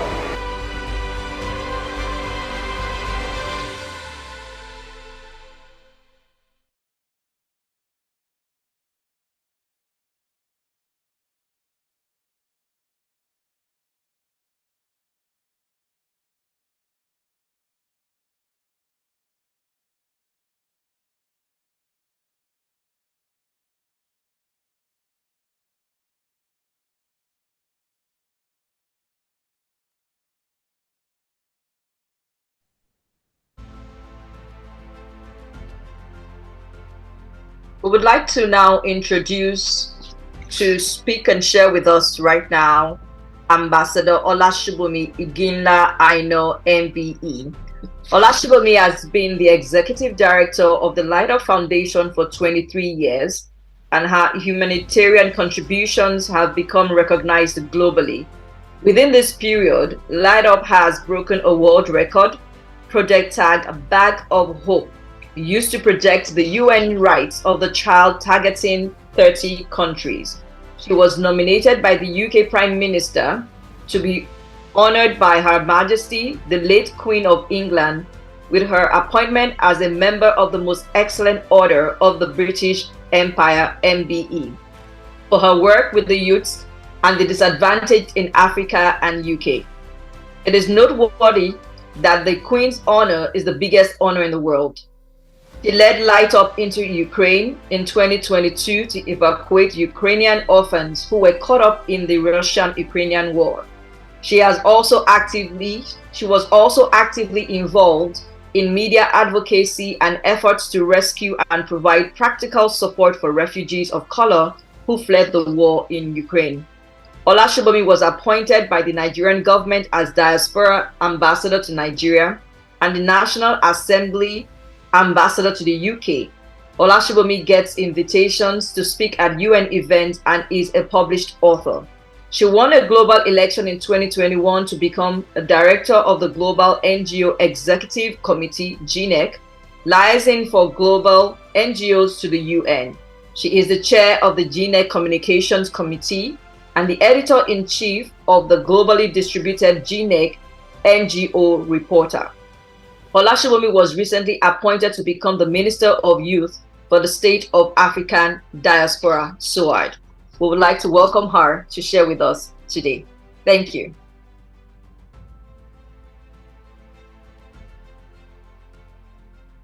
Thank you very much. You have done so well today. And where do I start from?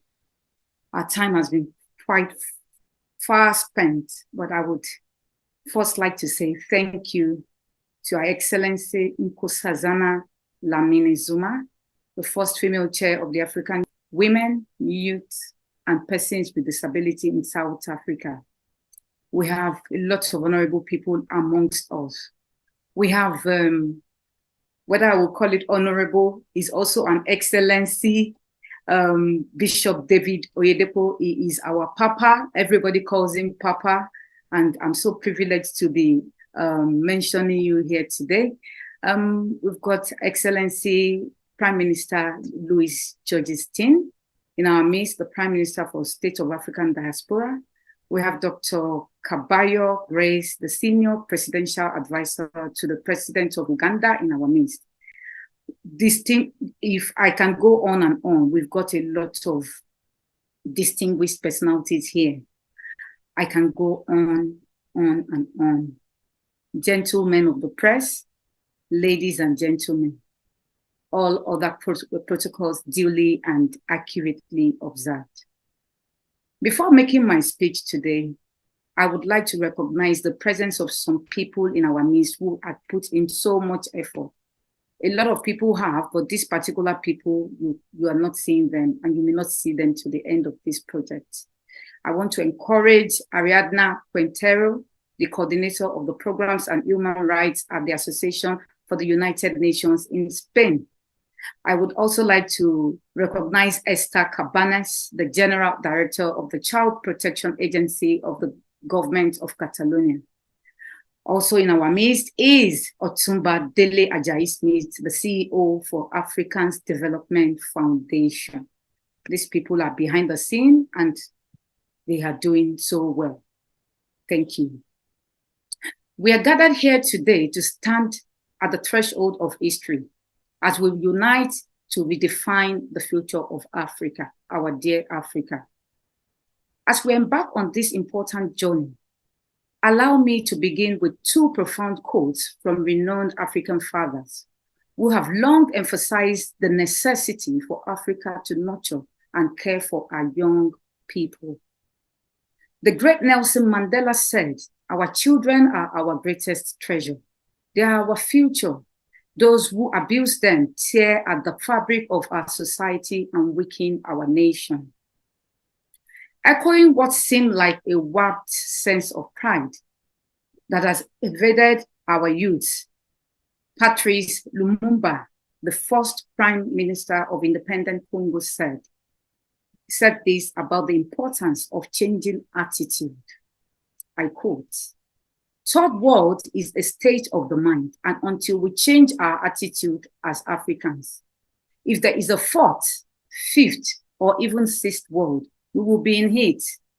This should set us in thinking mode as we sit here today." According to the United Nations, the perilous journey of crossing into Europe through the Mediterranean Sea has claimed the lives or gone missing of over 2,500 irregular migrants this year alone. This figure represents a significant increase compared to last year, signaling a surge in migration numbers unseen in years. As of September 29, 2023, the UN reports that around 186,000 people arrived by sea in Southern Europe between January and September 24th this year. They landed in Italy, Greece, Spain, Cyprus, and Malta. Italy has received the majority of these arrivals with a notable acceleration in recent months.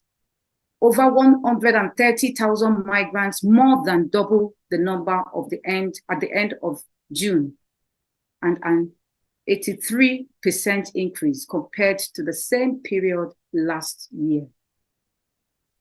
In the face of all these challenges, we must confront the fundamental errors that persist, particularly concerning the future of our African youths. Africa and Africans can no longer afford to depend solely on the West for policies regarding the development of our continent, and in particular, our youth. It is time for us as Africans to rise to the occasion and actively engage in addressing these issues.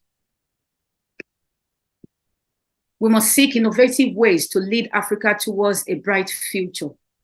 This is our moment to take responsibility and work tirelessly to uplift the potential of African youth through disruptive empowerment programs that resonate globally. The strength of Africa is deeply rooted in its soil beneath the Mediterranean Sea and the vast deserts. Tragically, the dreams and the lives of our youths are being cut short in pursuit of better opportunities elsewhere. We have walked in error for far too long. There is no longer time to ponder our past mistakes. The pressing issue before us is how to amend our ways to secure a future that aligns with our aspirations and dreams. Our youth face daily challenges and dangers while attempting to escape the African shores in search of better prospects. It's disheartening that even those who successfully reach Western countries often suffer from post-traumatic stress disorder. We can no longer afford to lose them at this rate.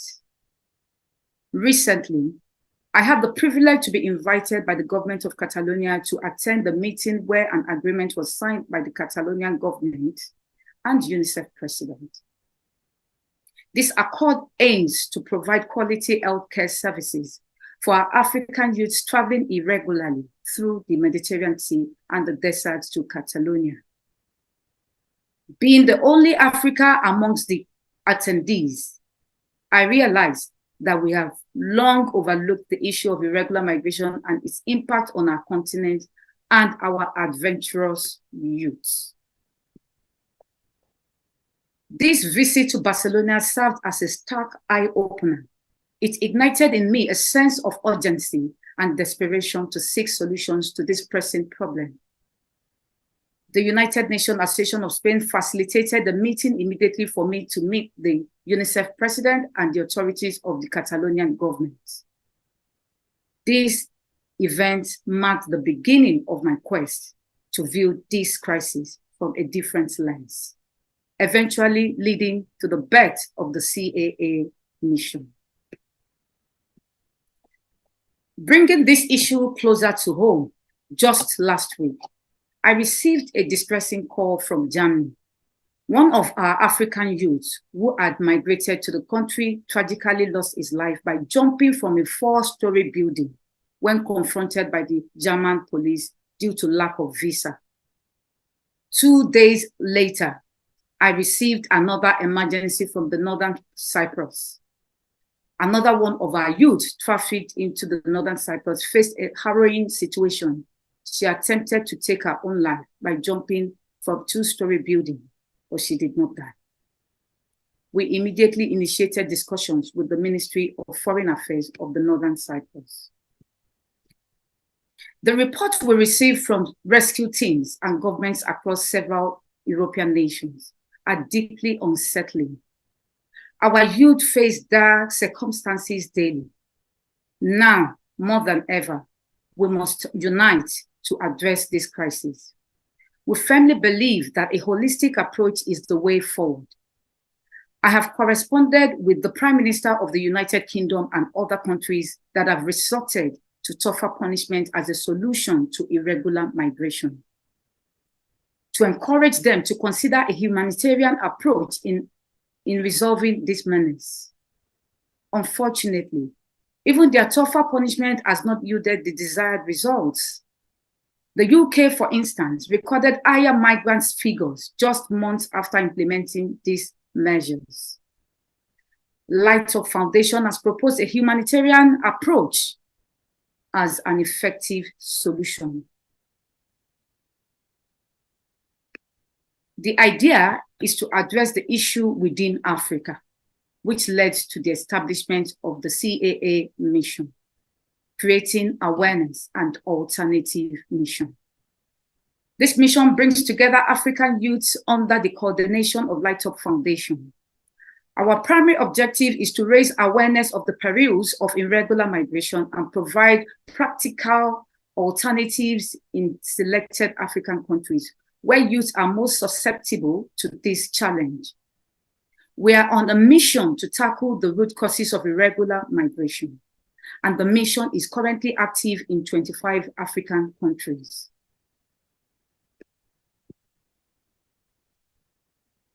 Today, we shall unveil the comprehensive blueprint of the CAA mission, encompassing its transformative program, visionary policies, targeted intervention mechanisms, and strategic approaches. It is an opportunity to lay bare the guiding principles that underpin our mission to the world. We recognize that our task extends far beyond mere words, as it encompasses the actions, collaboration, and shared commitment required to bring about lasting change. Our aim is to open doors for an unflinching alliance of individuals, organizations, governments, and communities, all driven by the same unwavering vision. Together, we aspire to construct the continent of our dreams, a place where African youth can thrive, realize their aspirations, and contribute to the prosperity of a united and empowered Africa. As we present the multifaceted initiatives of the CAA mission today, we extend an open invitation to the world to join hands with us collectively, shaping a future where the dreams of our youth find a home and a brighter tomorrow becomes a reality. To this end, we have formed partnership with governments, including the State of the African Diaspora, the United Nations Association of Spain, the Catalonian government, several reputable European institutions. We have also joined forces with the Global NGO Executive Committee, GNEP, which liaises with global NGOs to the UN. Additionally, we have collaborated with the Near East University and Gonzalo Cars. Today, you will hear directly from Gonzalo Cars and a few other partners who have joined us on this mission. Gonzalo will travel with us to various African countries, imparting knowledge to African youths on the manufacturing and servicing of electric cars. We recognize that a new regulation in the EU mandates that from 2035, all new cars and vans registered in the EU must be zero emission. This opens the door to a projected demand for electric cars and servicing.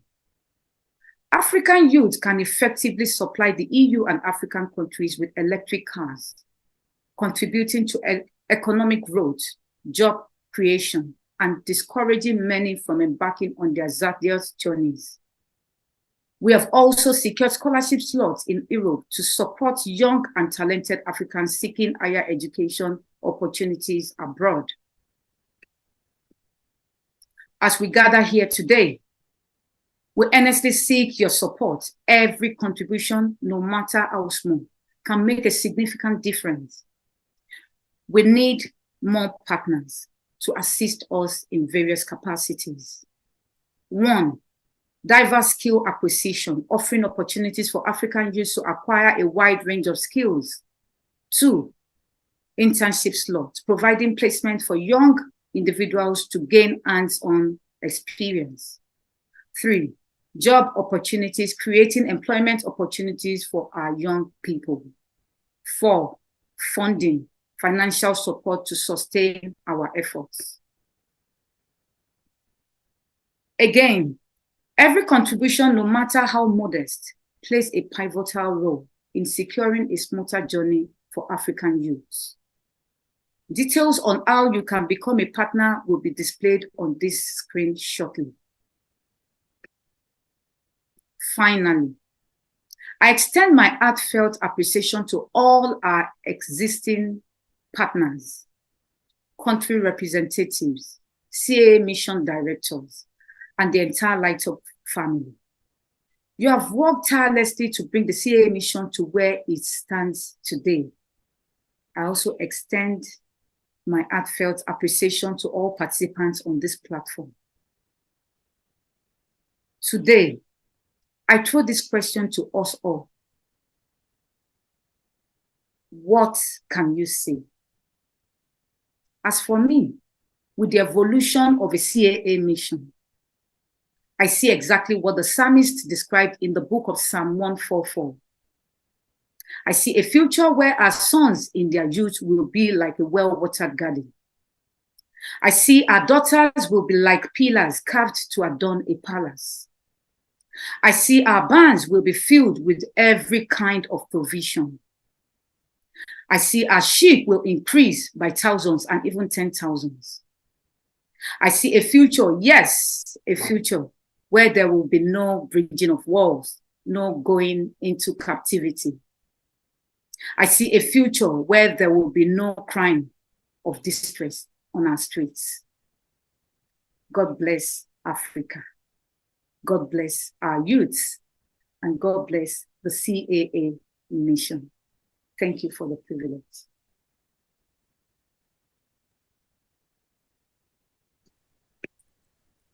Thank you, Ambassador Olasubunmi Iginla Aina, for that amazing delivery, where you were able to take us on the journey to this initiative being set up, focusing on the solution again to irregular migration.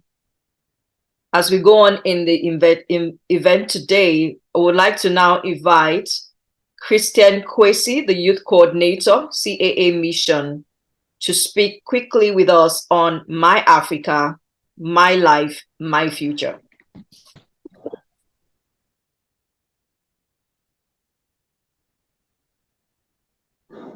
Thank you very much for this opportunity. Standing on all existing protocols, I would like to firstly thank Her Excellency, the Ambassador, for this wonderful platform given to me and my other colleagues to be a vital part of the CAA mission. I see this as a begin to rewrite the African story that we want. I would like to thank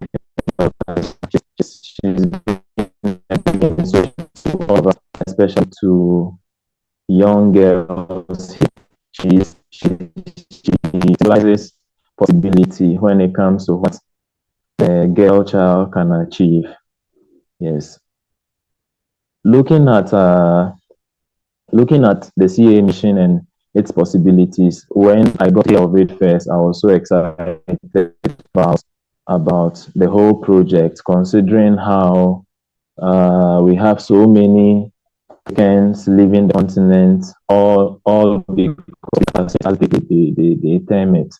Yes, but usually the question that runs through my mind is, if you are leaving Africa, it's not about you leaving Africa, it's about why you are leaving Africa. If you are leaving Africa because you think Africa is you are escaping from, in quotes, hell, then that's a very wrong mindset to start with.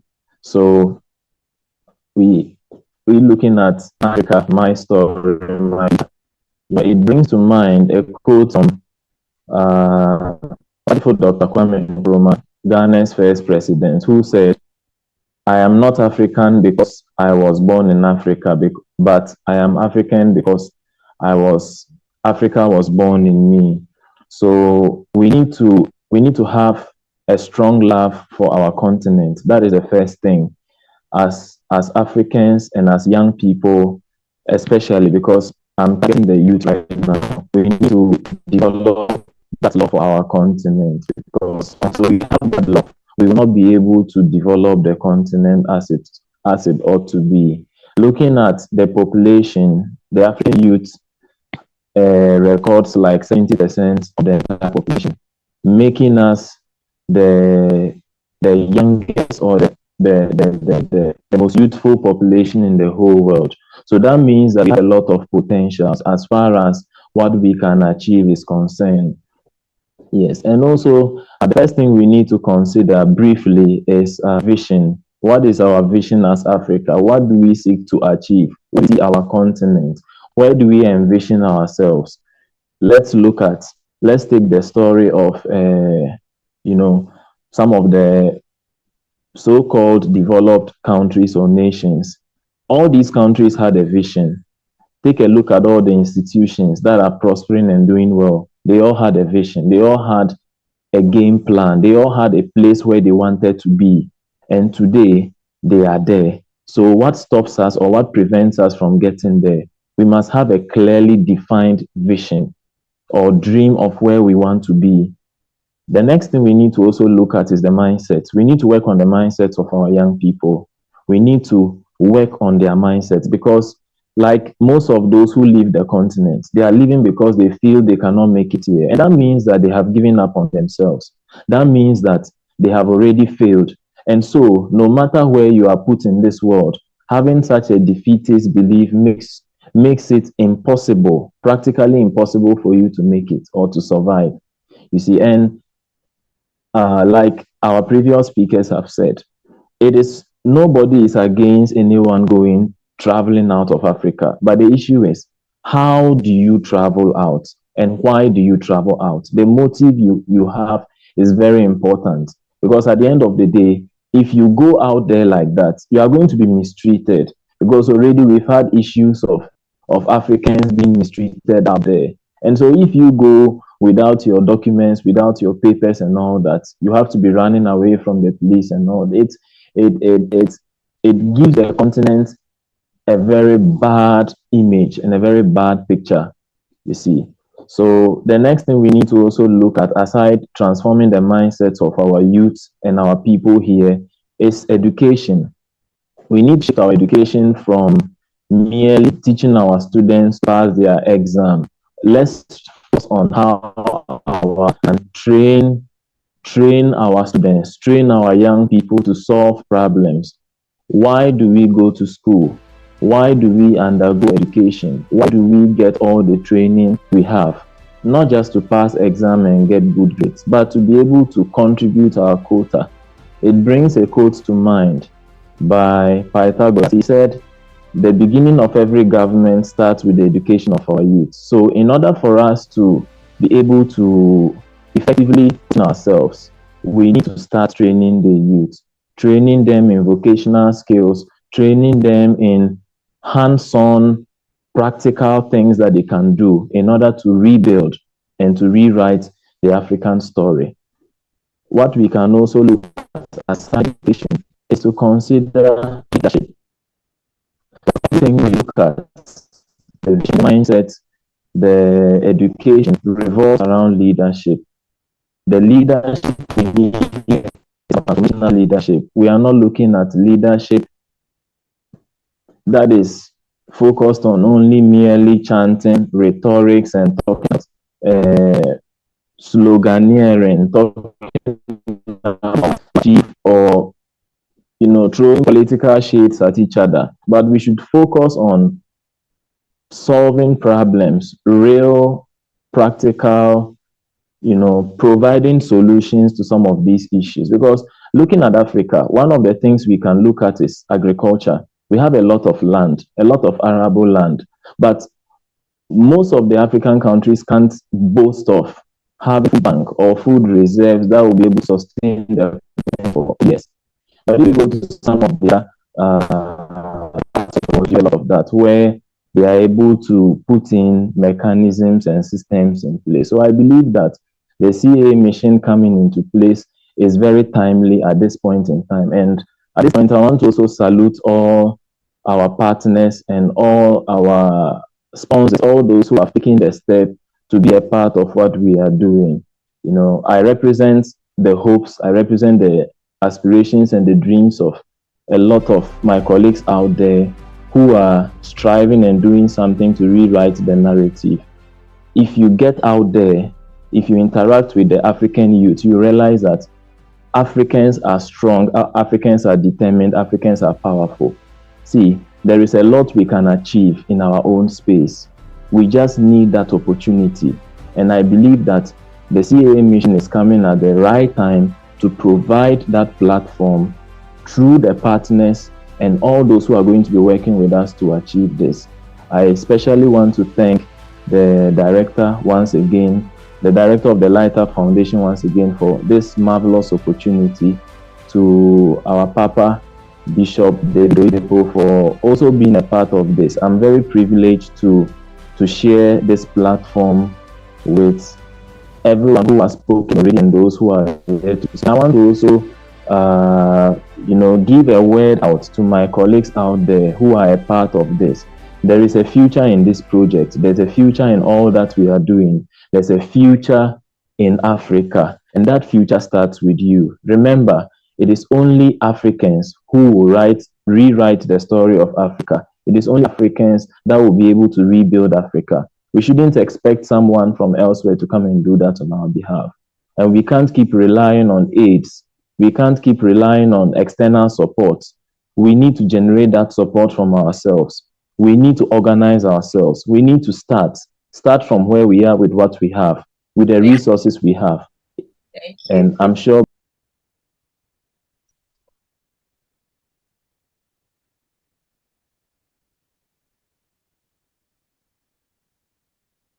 Okay, thank you, Christian. I'm not sure if you can hear me, but I can't hear you anymore. We appreciate your contribution to today's event. I'm sorry, I would have to just, seize that last few moments you might have had in mind, but you did drop incredible nuggets for us today, and particularly the quote on not just being born in Africa, but having Africa born in us, and thinking about how and why migration happens so that we can address the issue properly. As we move on in the event today, we would also like to have with us and share with us at this moment Ibiyinka Olufemi Alao, the UN Arts Ambassador, who was named the Ambassador of Art by the Nigerian president in 2005. Alao won first place in the United Nations International Art Contest involving participants from 61 countries. In 2016, Ibi's Fireflies, a storybook based on one of his paintings, Eternity in Our Hearts, won the grand prize of the 2016-2017 Scholastic Kids Are Authors Contest. Ibis Fireflies was presented by students of Willow Lane Elementary School in Macungie, Pennsylvania, and also Al-Keher School in London. It won the first place out of over 900 entries from schools in the United States. Thank you for joining us today. We'll be listening to you as you speak to us on True Miracles. Thank you so much. It's really wonderful to be here. It's an honor for me, and all protocols observed. I'm just going to talk briefly because the mission of creating awareness and alternative is very important to all of us as Africans, even if we live in the diaspora. And when I was growing up in the small town where I grew up in Nigeria, there weren't really opportunities for me. There weren't any galleries or any studios, in fact, any artists that did what I like to do.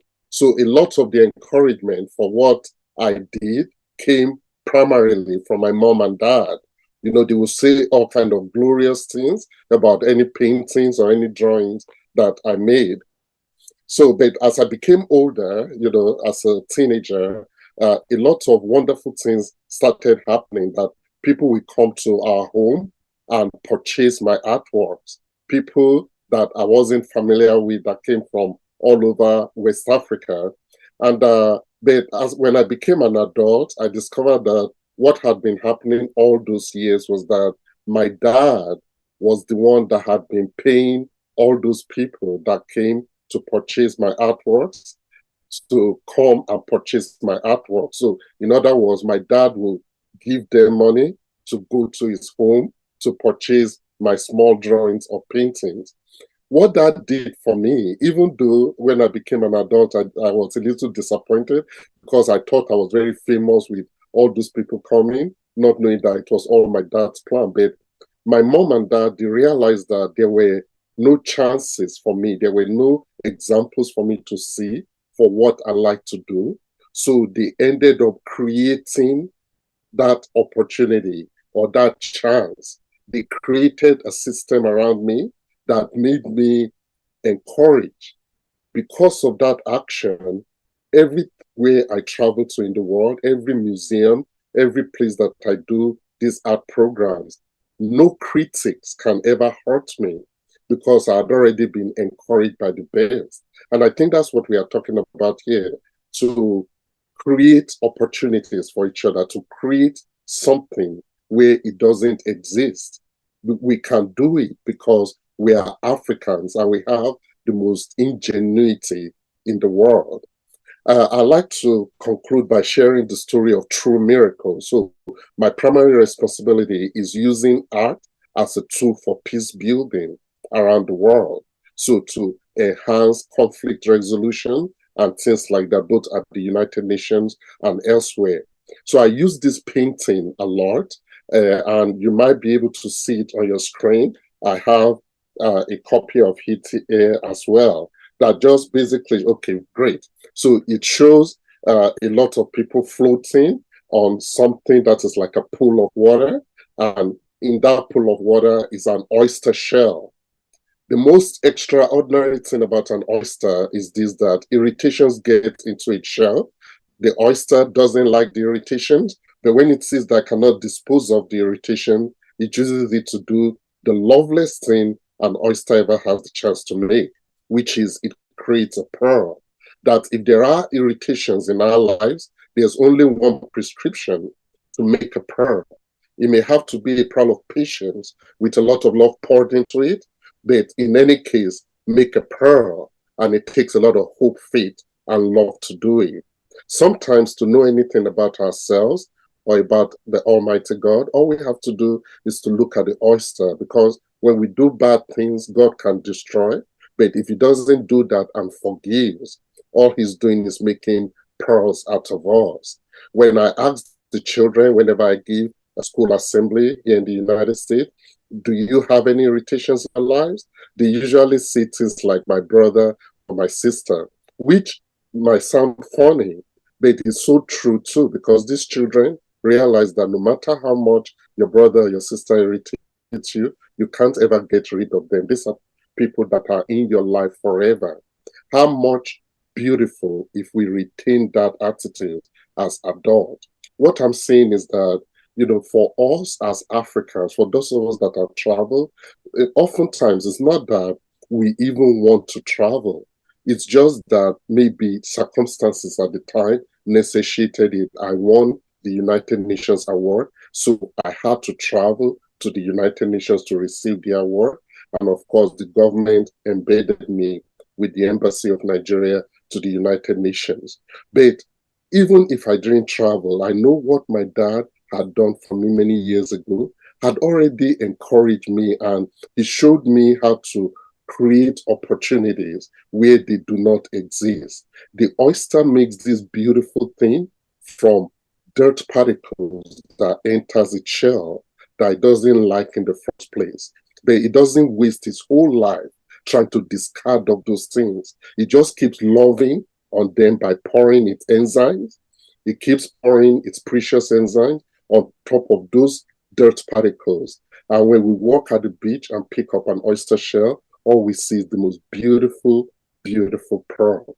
So let us make pearls out of irritation in our lives. I know that in Africa, sometimes we are burdened by bad governance, sometimes it's corruption, sometimes it's lack of education, sometimes lack of access to opportunity. All these things can be irritation. Sometimes it can even be war. Sometimes, the list can be endless. But the most beautiful things in the world come out of challenges like that.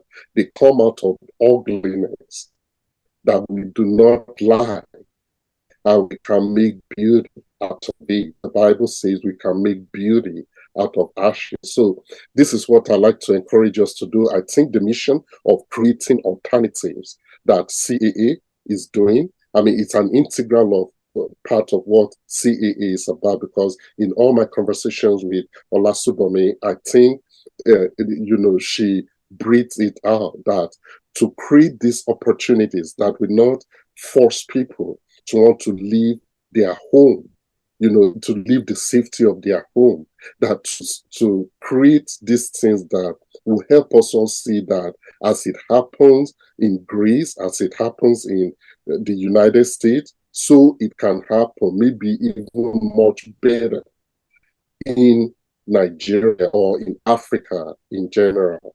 So is what I'm very passionate about. I pray that we all begin to see ourselves this way and our homeland this way. I live part of the time here in the United States and part of the time back home in Nigeria. I always look forward to, crossing the continent, because ideas can be exchanged, and you will see that what is good in a place may not necessarily be good in another, and what is bad in a place may be good in another place. So I love that attitude. I think that's the attitude that we should have. If anyone wants to travel, immigrate, let it be out of choice and let it not be out of force. And so this is my message of True Miracles. It's wonderful. I feel very honored to be here with you. And I pray that we all make our contributions and, join in, contribute in any way we can to make this movement bigger and bigger, so that we can enjoy the continent more. Thank you so much. Thank you so much. Thank you so much, Ibiyinka, for sharing with us on True Miracles. I would say for sure that you've taken the popular slogan that we call lemonades from lemons, and you've made it pearls from irritation. By that we will all start to look for how we can create opportunities from what might be irritating us at the moment, and use that to leverage the partnership that we can have with the CAA mission. I see that the team would be trying to put up the advert on how to become a partner or a sponsor as we go on in the program. We will now have with us as well and sharing on the CAA Mission Executive Brief, Samson Akinyosoye, the Director, Program and Strategy of the CAA mission. Thank you for joining us today. Good evening. Thank you, moderator. And I would like to say thank you to everyone who's taken time to be with us since inception. It is my pleasure to welcome you once again as I speak on the executive brief of the CAA mission. The CAA mission is a non-profit organization that is dedicated to combating irregular migration among African youths.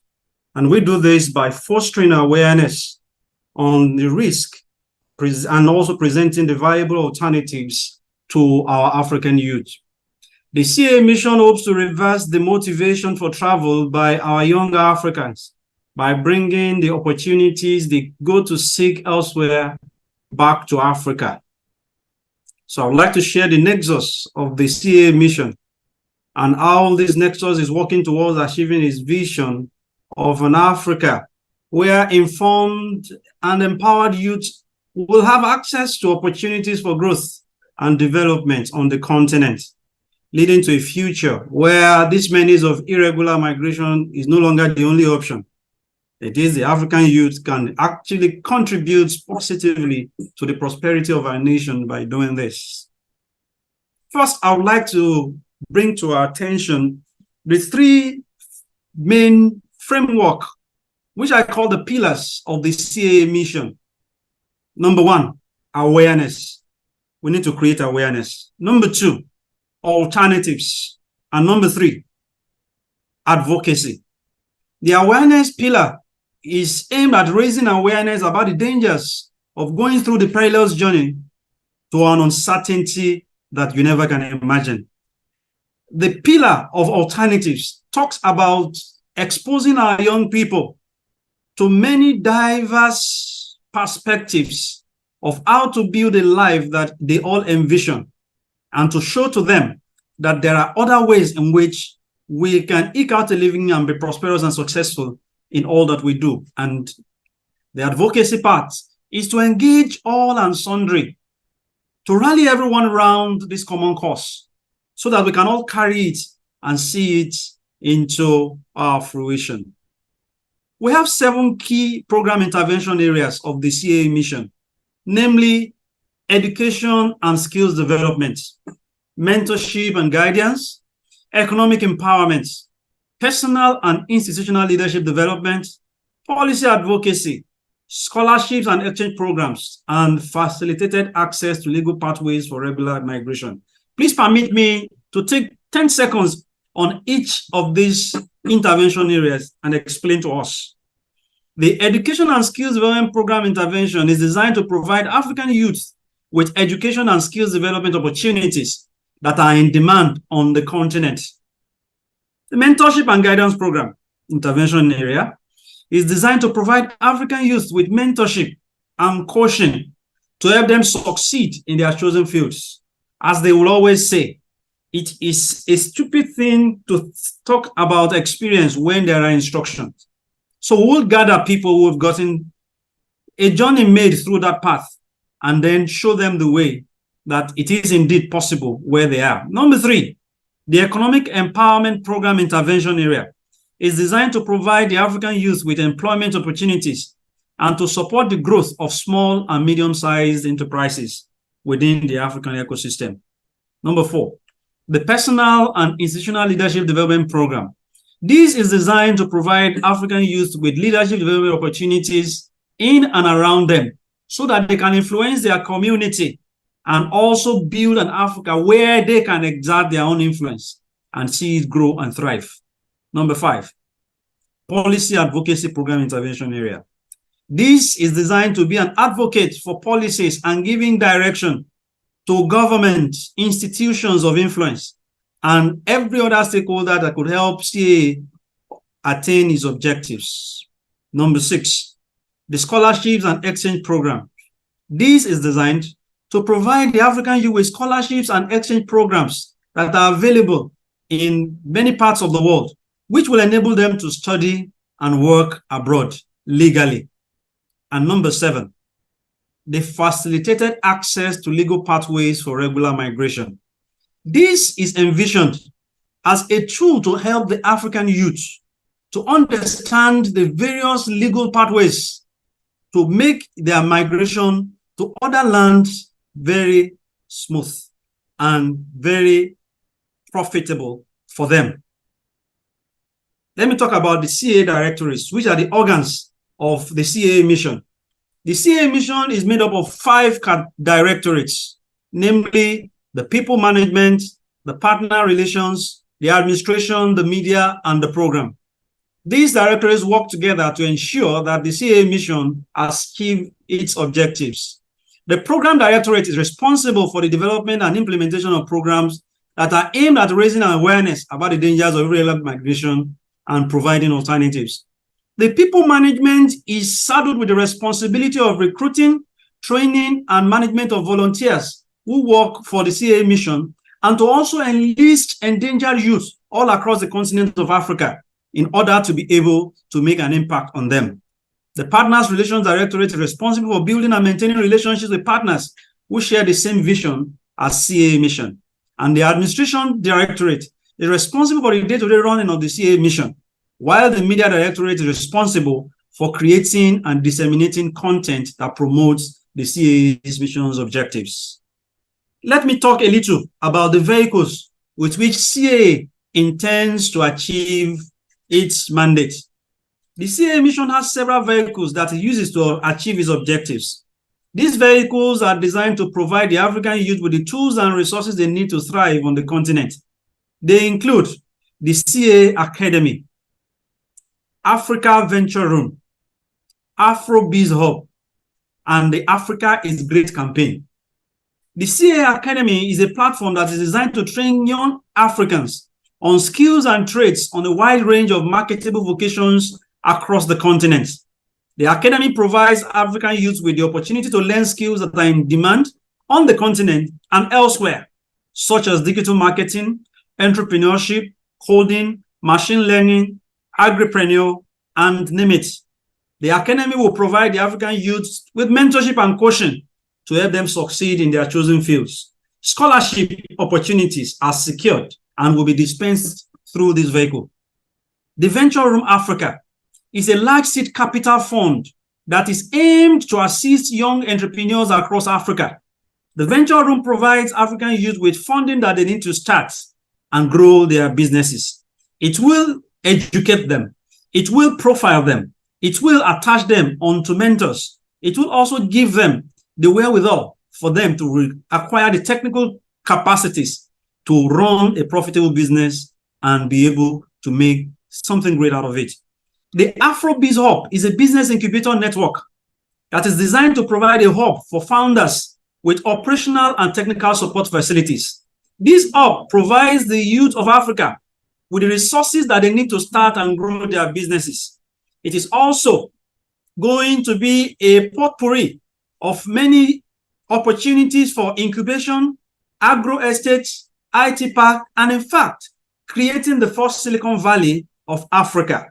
And this we intend to do across all the African states. The Africa is Great campaign is a continent-wide campaign that sells and reinforces the conviction that young people can be great within their Africa. The Africa is Great campaign is designed to inspire African youth to believe in themselves and to believe in the opportunities that are available to them on the continent. This campaign will also provide African youth with the ability to also mentor young ones and showing them the light.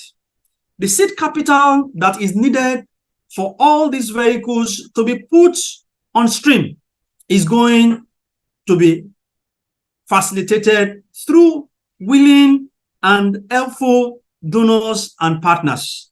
We are counting on everyone to join us in this train, which is why I would like to talk a little bit about the needs of the CAA mission.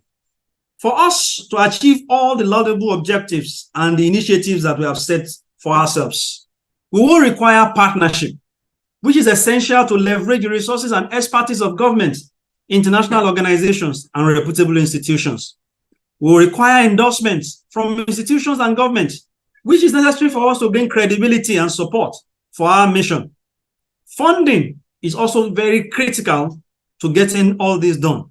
It is essential for us to run all our programs and be able to make them happen for the African youth.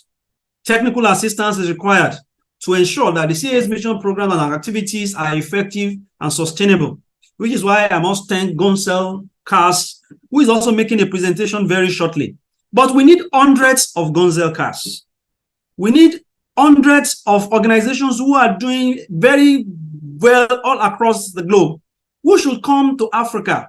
We are talking about reversing the fortune of Africa, and we need everyone to come and show to us what is being done there so that we can replicate them here. Access is very important, and we require access to all the important places and important contacts that we will get. And lastly, volunteers are required to assist the CAA mission in this program. People make things happen, and we look forward to having many people join the train and make this a vision, and not just a vision on paper, but that which will be put into life. Meeting these needs is critical to the success of the CAA mission and its objectives. And we want to say that this is a journey that we'll all be glad that we are a part of. And I would like to say to all of us that the task is enormous, but together we all can. Thank you for taking that time to understand our framework. It is not just a work on paper, it's not just a talk on the screen, but it's a whole lot of work to be done. And we look forward to having everybody on board. Bring in your resources, bring in your time, bring in your contact, and all of us will be glad that we are part of this. Thank you for listening, and I still wish us a beautiful time being here. Thank you, Samson. That was incredible. I like the way you started by giving us, 3 A's that should make this framework very memorable for us. Of course, there are breakdowns on it, and I'm sure that we'll be able to access some of this information on the website for Light Up Foundation. But 3 words that I don't want us to miss out from what he has said today is, these words are awareness, alternative, and advocacy. Awareness, alternative, and advocacy. I'm sure that as we think into this, we will be able to see how best to continue to look into partnering and sponsoring this amazing initiative. Thank you very much. We would now like to invite to speak with us Hawa Diallo. She is the she's the head civil society organization unit of the United Nations Department of Global Communications, and she'll be speaking to us on the role of the civil society in solving the irregular migration.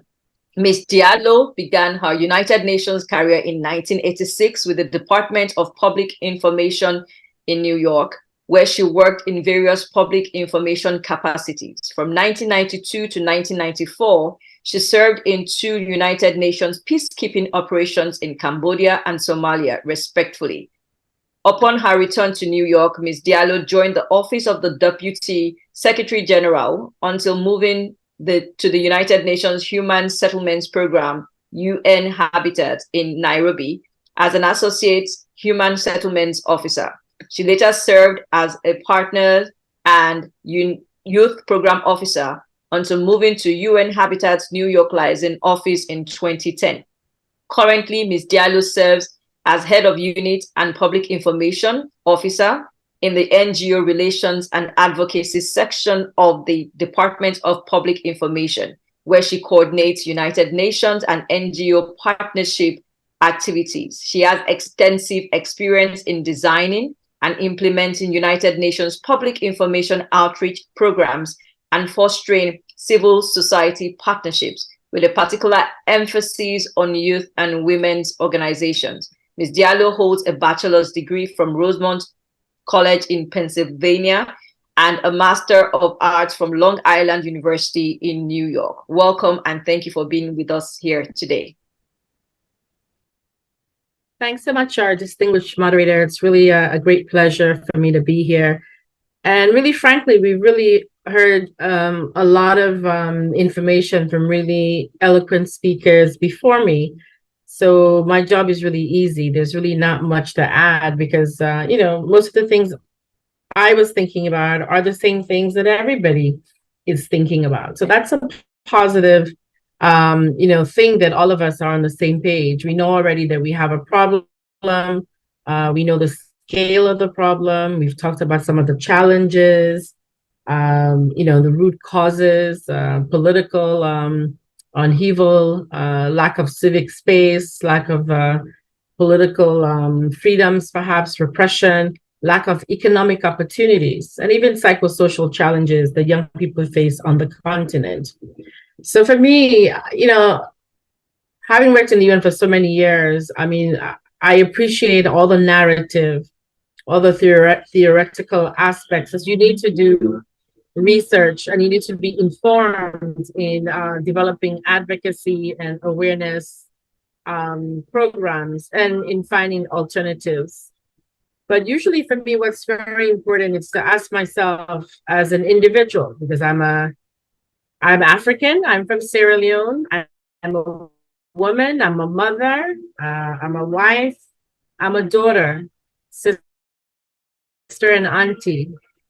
Really asking myself as an individual, what am I doing in my work in terms of, the issue at hand?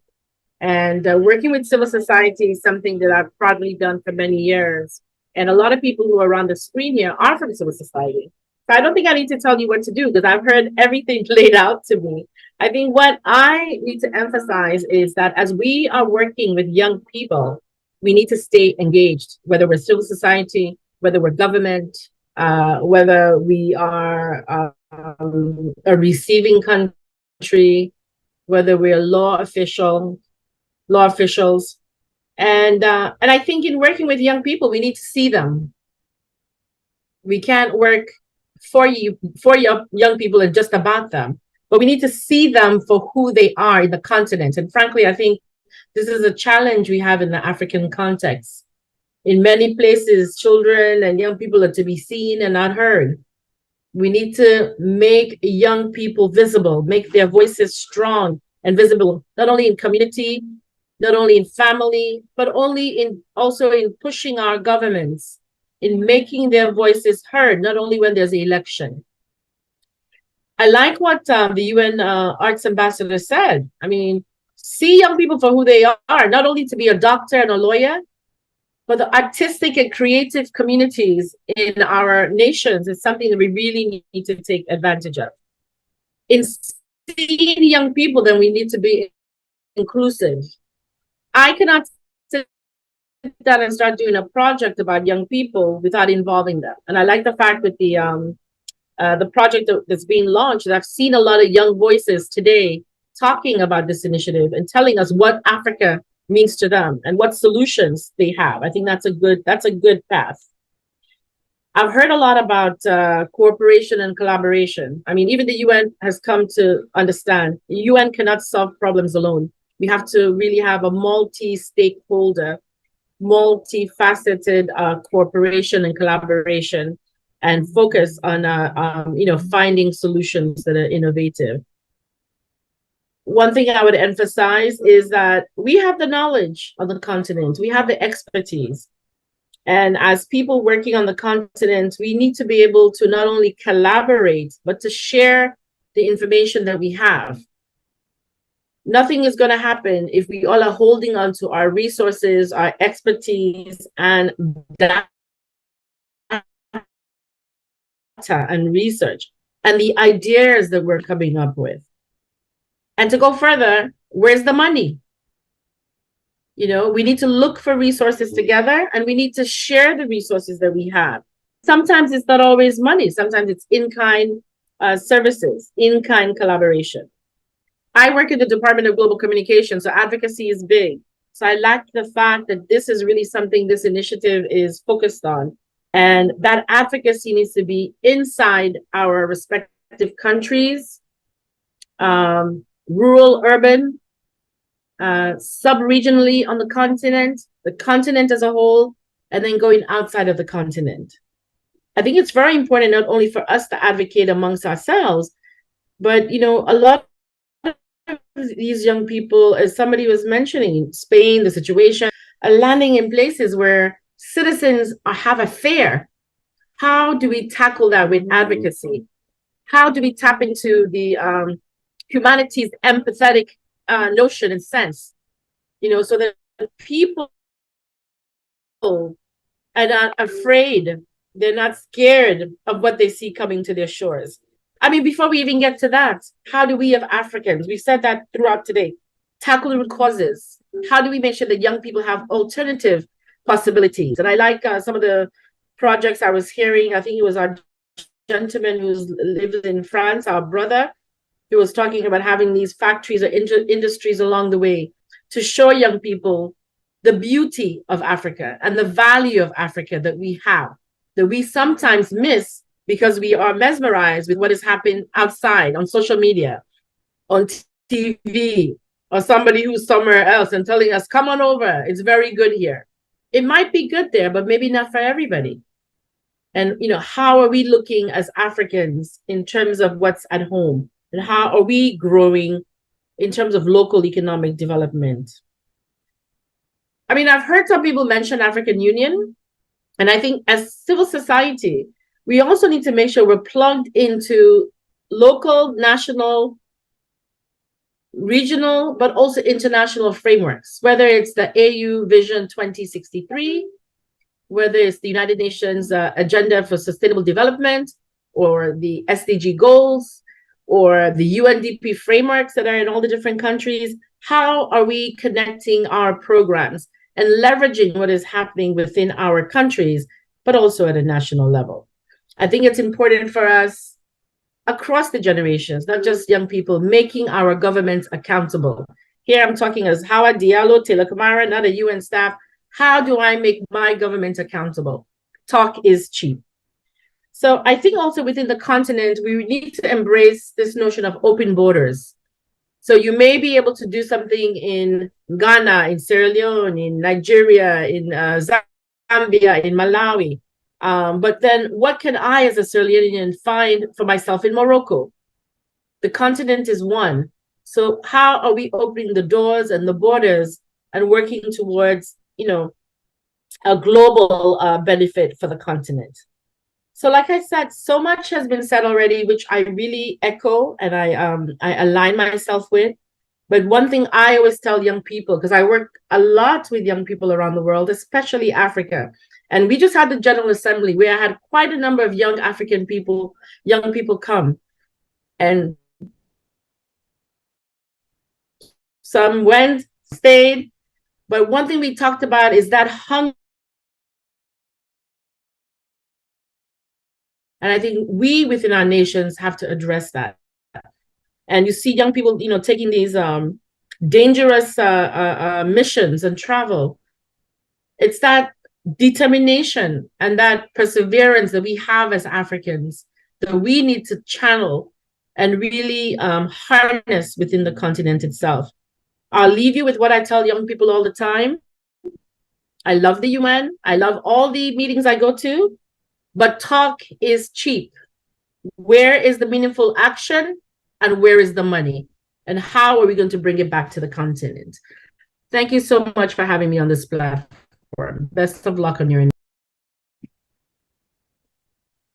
Thank you, Hawa Diallo. That was excellent. We appreciate the emphasis you made as you reinforced some of the things we've taken away already in today's event. We would now like to go on into the keynote speech that we've been waiting for. And we're going to be having a focus on living a purpose-driven life, a solution to irregular migration. And we're going to have the honor of having with us and sharing on this Bishop David Oyedepo, founder and president, Living Faith Church Worldwide. He is an apostle of faith to the nations, the impact of whose ministry has continued to spread across many nations of the world. Today, people from between 140 to 150 nations connect to his teachings every week. As an accomplished author, he has written over 100 titles, which circulates both in hard and online stores around the world. A number of these titles have been translated to other major languages of the world, including French, Chinese, Spanish, and others. He is the founder of Living Faith Church, also known as Winners Chapel International, which oversees over 20,000 churches across Nigeria and thousands across 6 major continents of the world. He is the senior pastor of the Faith Tabernacle, Canaan Land, Ota, Nigeria, reputed to be the largest single congregation in the world. As a leader of renown, he has redefined leadership as an evolution of values. Today, he is spearheading a revolution in education in Nigeria, largely through both the Covenant University and Landmark University platforms. The following are some of his awards and recognitions. He has an award in recognition of leadership in enhancing academic and research excellence in higher education from Southern University and A&M College, Baton Rouge, LA in 2011. He has the Distinguished Award for Excellence in Education, Administration, and Leadership from the Obafemi Awolowo University, Ile-Ife, 2012. He is the Fellow of the Nigerian Academy of Education, FNAE, Fellow of the Nigerian Society for Financial Research, FNSFR, Fellow of the Nigerian Institute of Strategic Management, FNISM. He has the Honorary Doctor of Divinity from Bethel Graduate School of Theology, Riverside, California. He also has the national honor. A road was named after him by the federal government of Nigeria in the Federal Capital Territory, Abuja, in 2008. He is the Chancellor and Chairman, Board of Regents, Landmark University, Omuaran, Nigeria. And I have the privilege and the honor of introducing right now a man fondly called Papa to speak with us today. Thank you, sir, for being here. We look forward to listening to you. Thank you very much. Thank you very much. And I count it a great privilege to be asked to come on this platform this time and to appreciate the vision of CAA Mission has been narrated since this program began. I believe that we are all driving towards the same goal, redeeming the battered image of the Black man. I believe the good of the earth is meant for all, and we have a position in India as Africans. I'm asked to speak on living a purpose-driven life, a solution to irregular migration. Life without a purpose is a disaster going somewhere to happen. Life without a bearing is a burden. Living without a goal is just like living like a goat. Life has no meaning until purpose is discovered. If one does not know where it's going, anywhere may look like it.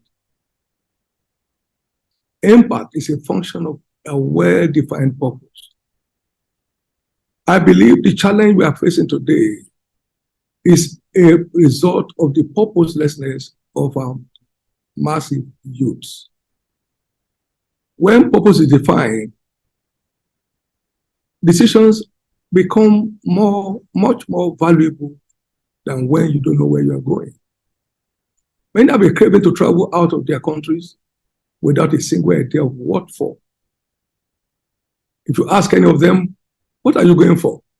They will simply answer, anything. An Indian man once said, there is so much money in Nigeria to the extent that one can literally pick money on the street, but the Nigerians are so blind they cannot see it. What an insult. I believe man is the greatest problem to himself, being purposeless and busy in other men's matters. That makes him prone to slavery mentality, indiscipline, negative thoughts, and words. We don't get to a motor park and when asked where are you going, and you say anywhere, they will think something is wrong upstairs. This, I believe, is responsible for the senseless immigration confronting us today in Africa. I believe self-esteem is essentially a product of self-discovery and self-awareness. I'm glad to be African. I'll live all my life till I go to heaven on this continent. One cannot be blessed in a nation it does not love. You can't be blessed in a country, in a continent you do not love. The question is there anything inherent in the African that makes it impossible for him to move himself to self-discovery and be responsible absolutely for his destiny? Big question. I've always believed in finding indigenous solutions to our indigenous problems.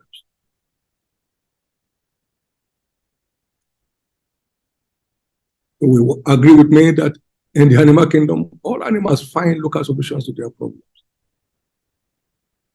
They don't travel. They do not import goods and services. Yeah, they succeeded. They succeeded in providing solutions to all their problems. It's also common knowledge that in the plant kingdom, trees do not move. Yet, from the same position, they are able to access all they need.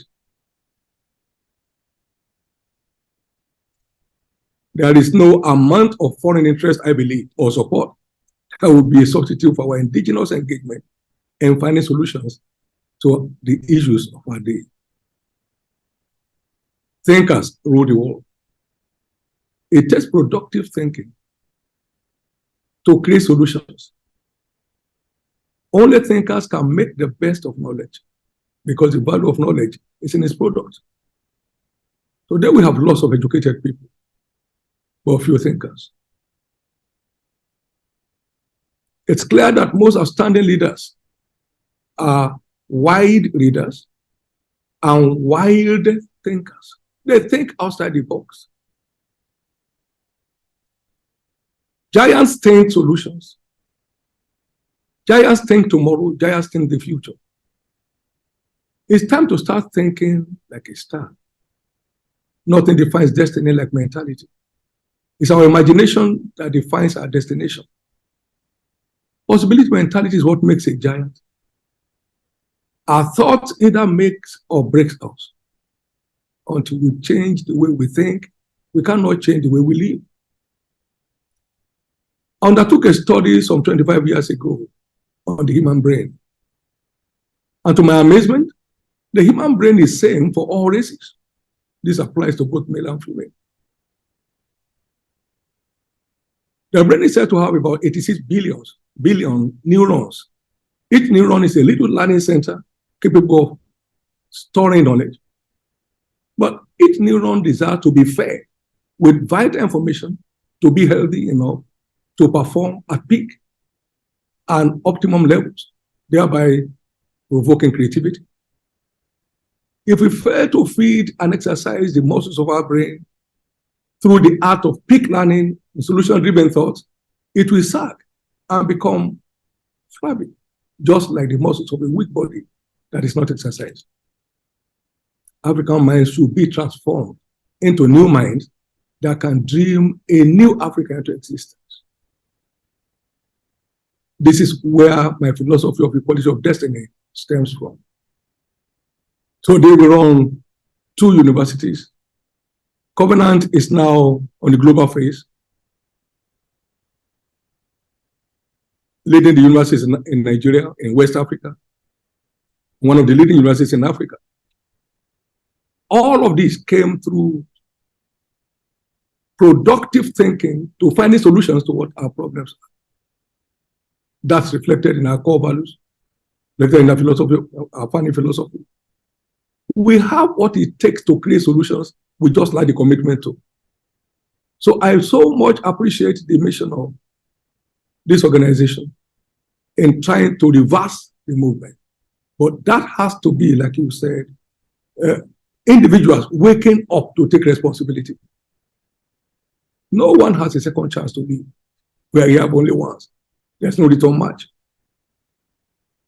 It's important also that we must know that we have not always been slaves, like some fellows may think, but we were once custodians of our great destinies. I might refer to it the following. Our untold story is what makes us look like a people without a history. For example, before the advent of colonial masters, who taught our forefathers the art of farming,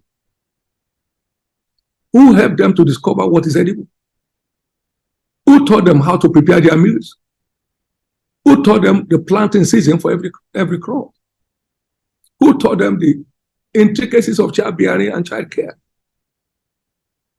Yet they have understood. They understood what to do during childbirth. They knew what to do to take care of the young mother and the baby. It should also be noted that they maintained their territorial integrity, constructed their weapons of war, designed their own textile mills. They had their own formal judicial system and operated efficiently. They exhibited self-actualization through self-determination. The young people have to know they are a people of history. They have the solution to the immediate problems in their continent. They have a part to play in solving these problems. Our forefathers were self-reliant and have plenty of dignity in all their endeavors. As commonly said, only 5% of people make things happen. 25% watch things happen, while a whooping 70% don't even know anything's happening. I think we need a proper re-education of our youth to get them to a point where they can see that they are solution providers by the opportunities they have. In my view, the work of university education is to create solutions, is to enhance our creativity, our innovation, so we can provide solutions to the problems of our time. You don't run out of the court, out of the rings, to emerge a champion in wrestling or boxing. You stay on there. Running away will not solve our problems. But finding where we belong by a definition of our purpose, what contribution do you have to make? We are not here to consume, we are here to add value to life. There is nothing extraordinary on its own. I've said severally, it's man's extraordinary input that makes it so. It's time to train our youth to take responsibility. One of the great American leaders said, responsibility is a price for greatness. The star of every man is admitted in himself. There is no there's a fountain of blessing in each one of us. Every fruit-bearing tree has a seed in itself. So I believe inside every seed lies a potential plantation, but the seed has to be planted in the belly of the earth for the potential to be realized. Such seed has to subscribe to the heat underneath the earth before it can grow, multiply, and impart on life. Impact is a function of quality contribution. Our dignity lies in our contributions and not in our possession.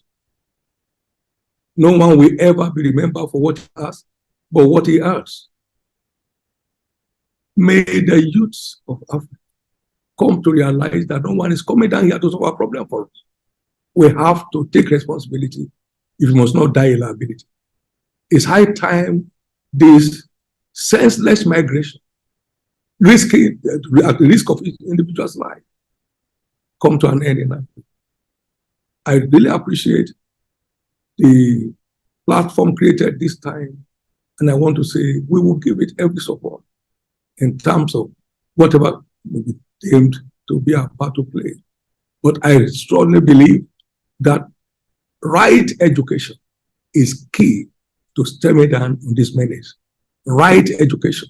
So our university should come away, review the curriculum, make it more relevant to living. Let's come down to it. Let's start all over again. We must approach life with a contributor's mentality perspective. We are sure to make the most of it. Commitment to a life of contribution is what makes men and women of experts. I want to pray that this platform will accomplish its purpose and all stakeholders will remain committed till we see this agenda fully delivered. Thank you again for listening. I deeply appreciate the opportunity, and God bless you all.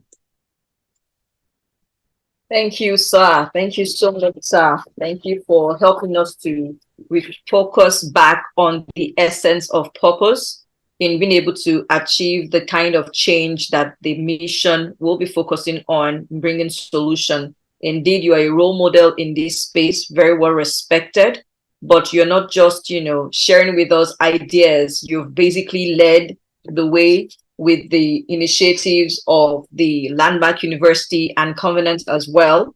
And we see that your support and counsel will be very much relevant for the work. Next, we're going to be having with us Yawach Agun, founding board member, organization Guncel, to speak and share with us on empowering African youths with skills in the production and servicing of Guncel electric cars.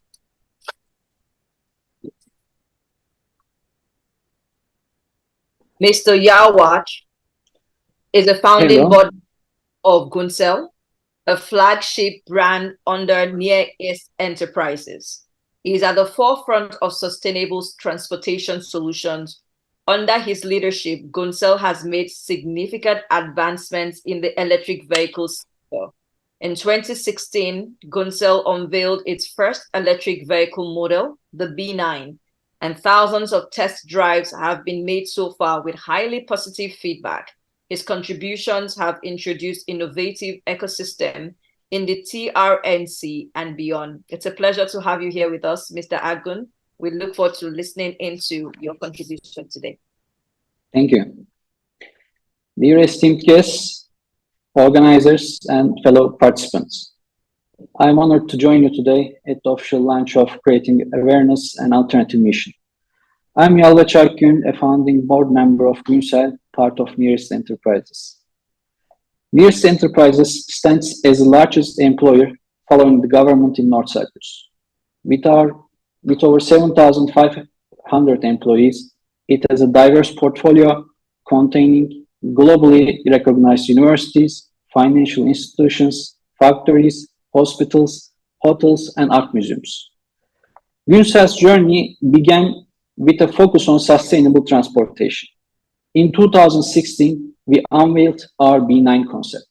In 2020, we celebrated the launch of our prototype electric vehicles, marking a significant step. Since then, thousands of test drives have been made with highly positive feedback. Education is cornerstone of our philosophy at Guncel. We established Guncel Academy to foster continuous learning for our employees, future employees, and partners. We have created a unique program for vocational high school students, blending academic learning with hands-on experience.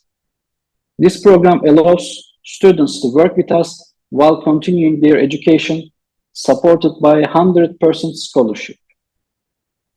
Our commitment to education extends to our employees, who are offered 100% scholarships for pursuing further academic achievements like master's or doctorate degrees.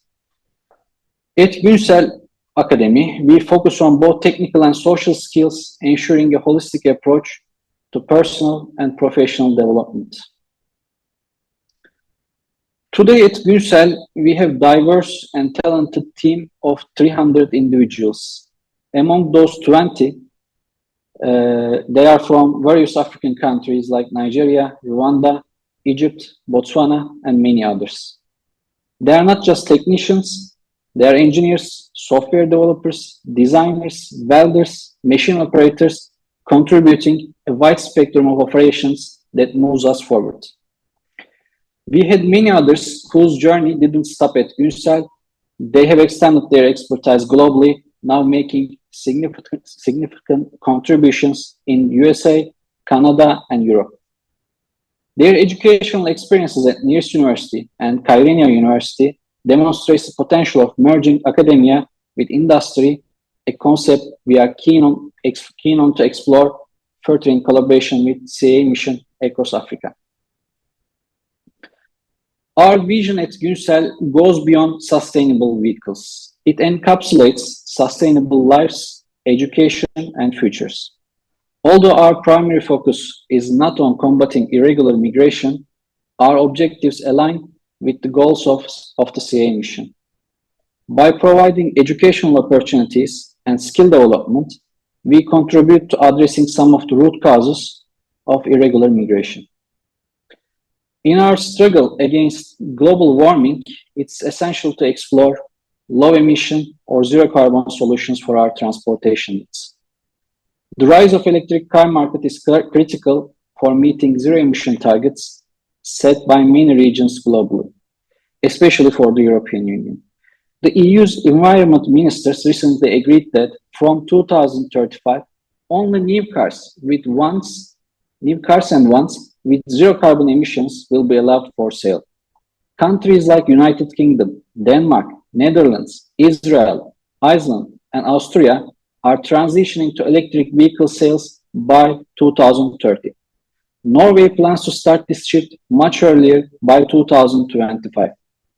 These steps align with the broader goal of achieving net zero carbon emissions by 2050, which is a commitment shared by many. Global EV market is growing rapidly as well. In 2022, global EV sales hit 10.4 million units, with a market size of $384.6 billion, which is showcasing a significant shift. By the end of this year, 40 million electric vehicles are expected worldwide on roads. However, the growth of EV sales presents both challenges and opportunities. A notable one is existing gap in trained EV professionals and technicians. With Ucell Academy, we take on this mission to train new professionals. At Ucell, we are enthusiastic about EV ecosystem, and we are investing in training programs to prepare individuals for the opportunities it presents. Our vision aligns with global momentum towards cleaner and more sustainable transportation solutions. With initiatives like the CAA mission, we look forward to creating lasting impact for a better tomorrow. Thank you. Thank you so much, Mr. Akgun, for sharing with us. What I really appreciate about what you were able to bring to us today is the tech angle. I'm wondering, is it possible for us to bring solutions to the world today without technology? And is it possible for us to bring in technology without thinking about sustainability? Thank you for helping us to see that it's beyond the vehicles, right? It's about sustainability in the products and also sustainability with the lifestyle. Thank you for sharing that with us, and we are excited about the partnership this initiative will be having with what your team will be bringing for us. Thank you. We will now have the pleasure of the President, Global NGO Executive Committee, GNEC, in the person of Uwem Otu Robert, who will be speaking to us on working together with the civil society to resolve the problem of irregular migration. Now, Uwem Robert Otu is the president of the Global NGO Executive Committee, GNEC, having served as the first vice president of GNEC. He was appointed into the Collaboration Committee of Civil Society Organizations for the United Nations Development System Review Process, convened by the United Nations Secretary General in 2017. He was engaged as the pioneer country chair of the Global Network for Disaster Risk Reduction and Implementing Center of the United Nations International Strategy for Disaster Reduction. He's the founding president of African Youth Movement. He has a master's degree in industrial biochemistry and has addressed the United Nations during the 58th and 65th UNDP INGO conference in New York. He also spoke at the Civil Society Town Hall with the President of the General Assembly in 2011 and 2023. He was the elected representative of the United Nations Global Youth Forum, GYF, in Denmark, and presented the Youth Outcome document to the heads of government at the 2002 World Summit on Sustainable Development, WSSD, in Johannesburg. He is the pioneer speaker of the Students' Union Government of University of Uyo. It's a pleasure to have you here, Mr. Otu. Thank you very much. I hope you can hear me very well. And Yeah, thank you. I want to thank the Light Up Foundation for this amazing program. It's very impressive to see the array of leaders that have spoken here today, and I really am short of words, but I really plug into the deep insight from Papa, His Holiness Bishop David Oyedepo. One thing he said, and that was that the solution to migration has got to be indigenous. That means it's got to be homegrown. And so I believe that migration should have a human face. What do I mean by that? I believe that migrants should be afforded an opportunity to have a decent arrival. There should be decency about the way migrants are treated, whether they be Africans, whether they be from Somalia, from Ukraine, from anywhere in the world. There should be a human face, which means we advocate for no double standards. That's where we stand. But beyond that, as humans, we must have dignity. We must have skills. I believe that when we migrate to other countries with skills, the way we are treated is different. So how do we get a migration agenda that is indigenous and that is homegrown? We need to plug with the NGOs. We need to advocate. We need to bring civil society on board. There has to be alternatives. And what are the alternatives? Massive land, like Our Excellency Zuma said. Where is our agriculture? Our parents never needed to travel outside. Our grandparents always had their food from home. So what happened to the African heritage? Our great-grandparents were taken as slaves to go to other countries to develop their farmlands because the Europeans knew that agriculture, food, is the first necessity of man. So we need to come back home. We need to compel our leaders to look at agriculture.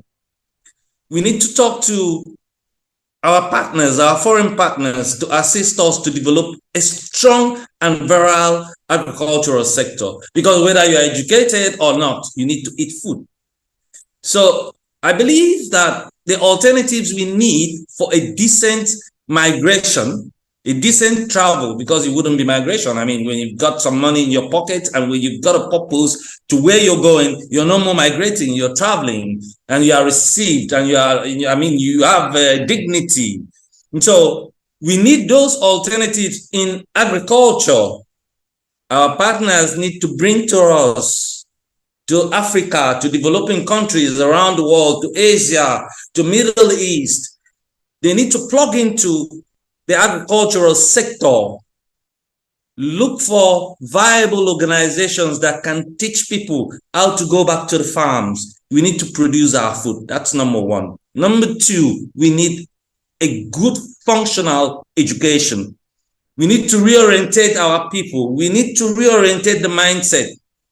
I mean, our people have an adage, waiting you, they look for Sokoto, you there for Sokoto. So what we're looking for elsewhere, you sometimes find out that it's even here at home. Because when you get there, you will face the problem of color. If you are not educated, you will face the problem of fitting. Even when you are educated, you will face the problem of tax, which is a burden. I mean, the tax system in the Western world is different from the tax system in Africa and other countries. So to me, I would say it's better for us to find solutions to this problem indigenously. And yes, it can be done. I will tell you, yes, I will tell you, I always believe it can be done. Let me tell you a little story. The Global NGO Executive Committee, which by the grace of God, I have become the president today, was founded in 1962. Till I emerged the president, no African had been president before. People always felt it wasn't possible.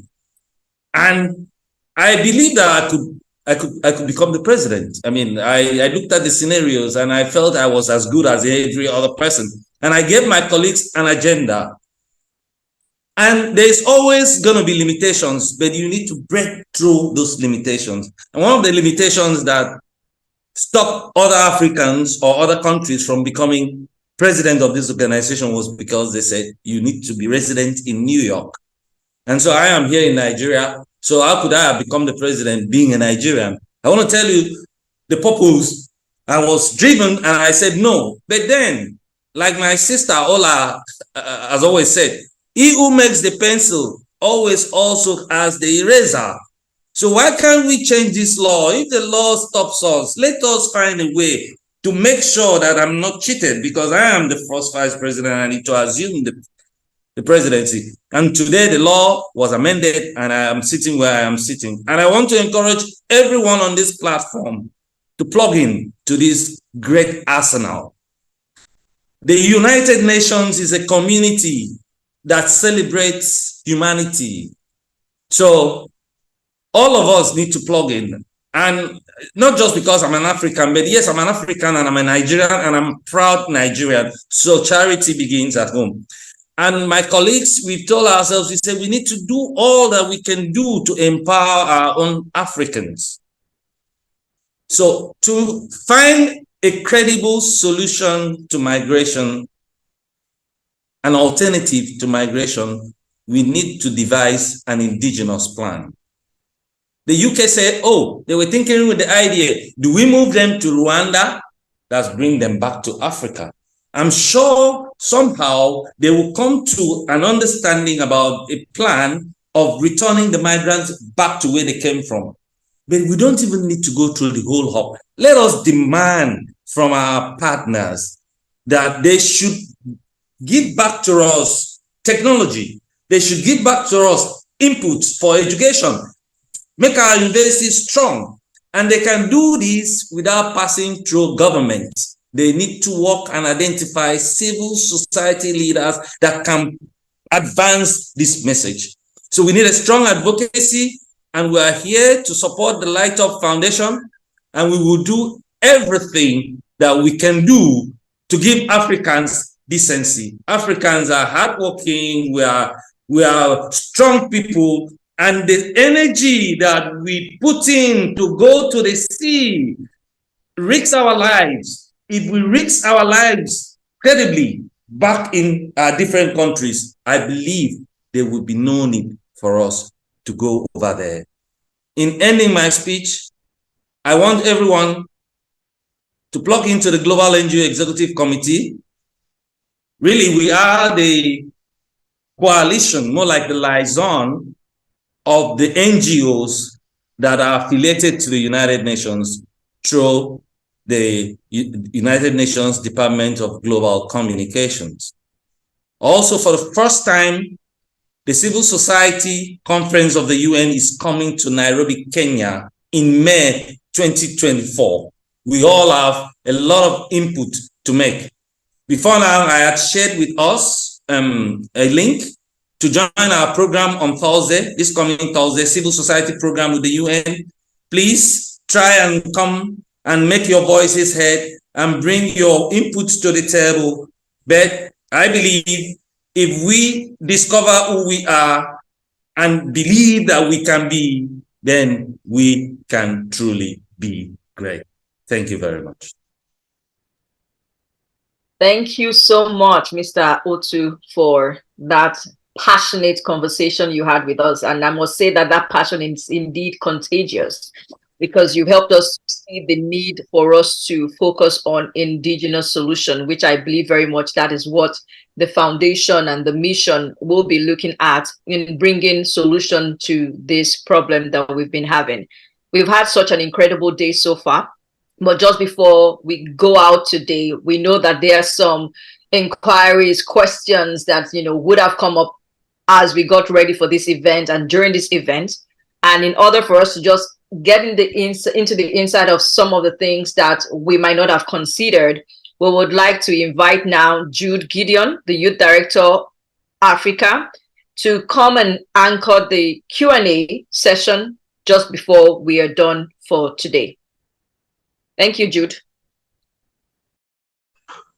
Thank you, dear moderator. Thank you, everyone, for staying with us.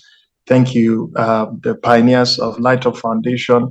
And thank you to distinguished guests like Daddy Bishop Oyedepo, who has given insight to what we are doing and has actually mentioned something very, very dynamic, being that our solutions are indigenous.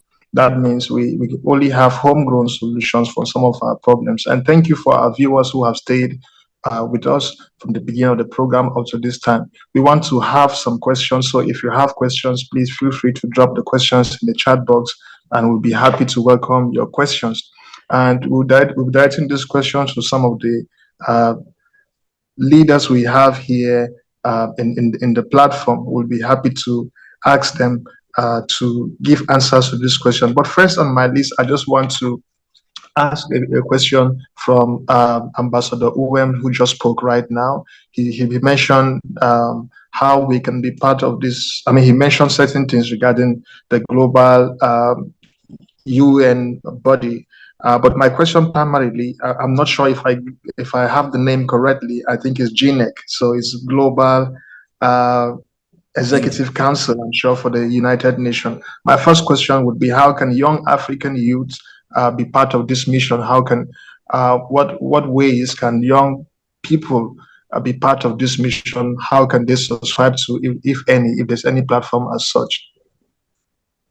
All right. Thank you very much, Gideon. First, you must have an interest to do civil society things.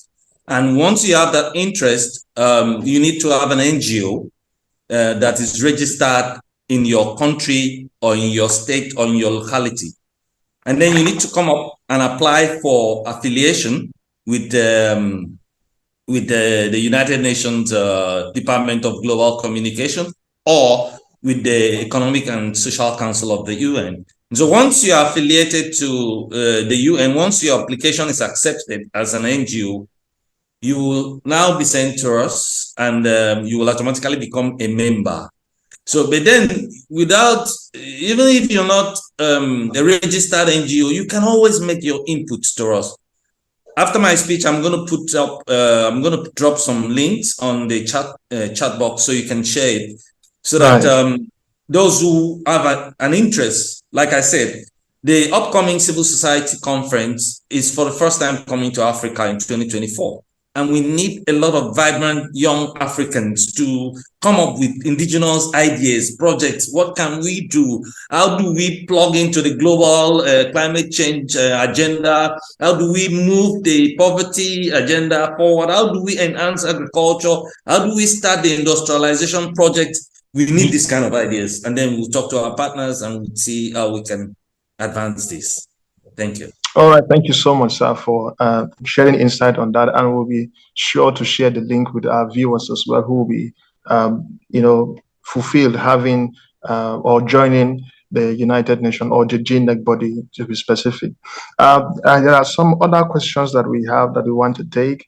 There's a gentleman who wants to know, how young people can actually, or basically the research, the essence of research in helping CCA mission to be able to have more interventions in the activities that CCA is doing. What do you see research, and how do you see the role of research in helping CCA to be able to achieve some of the objectives? I would like to call on, permit me to call on Ambassador Iginla, if you're there. I'll just call you up to answer this question. What is the role, or how do you see research playing a role in helping CCA achieve these objectives? Yeah, thank you very much, Jude. It's the CAA mission, and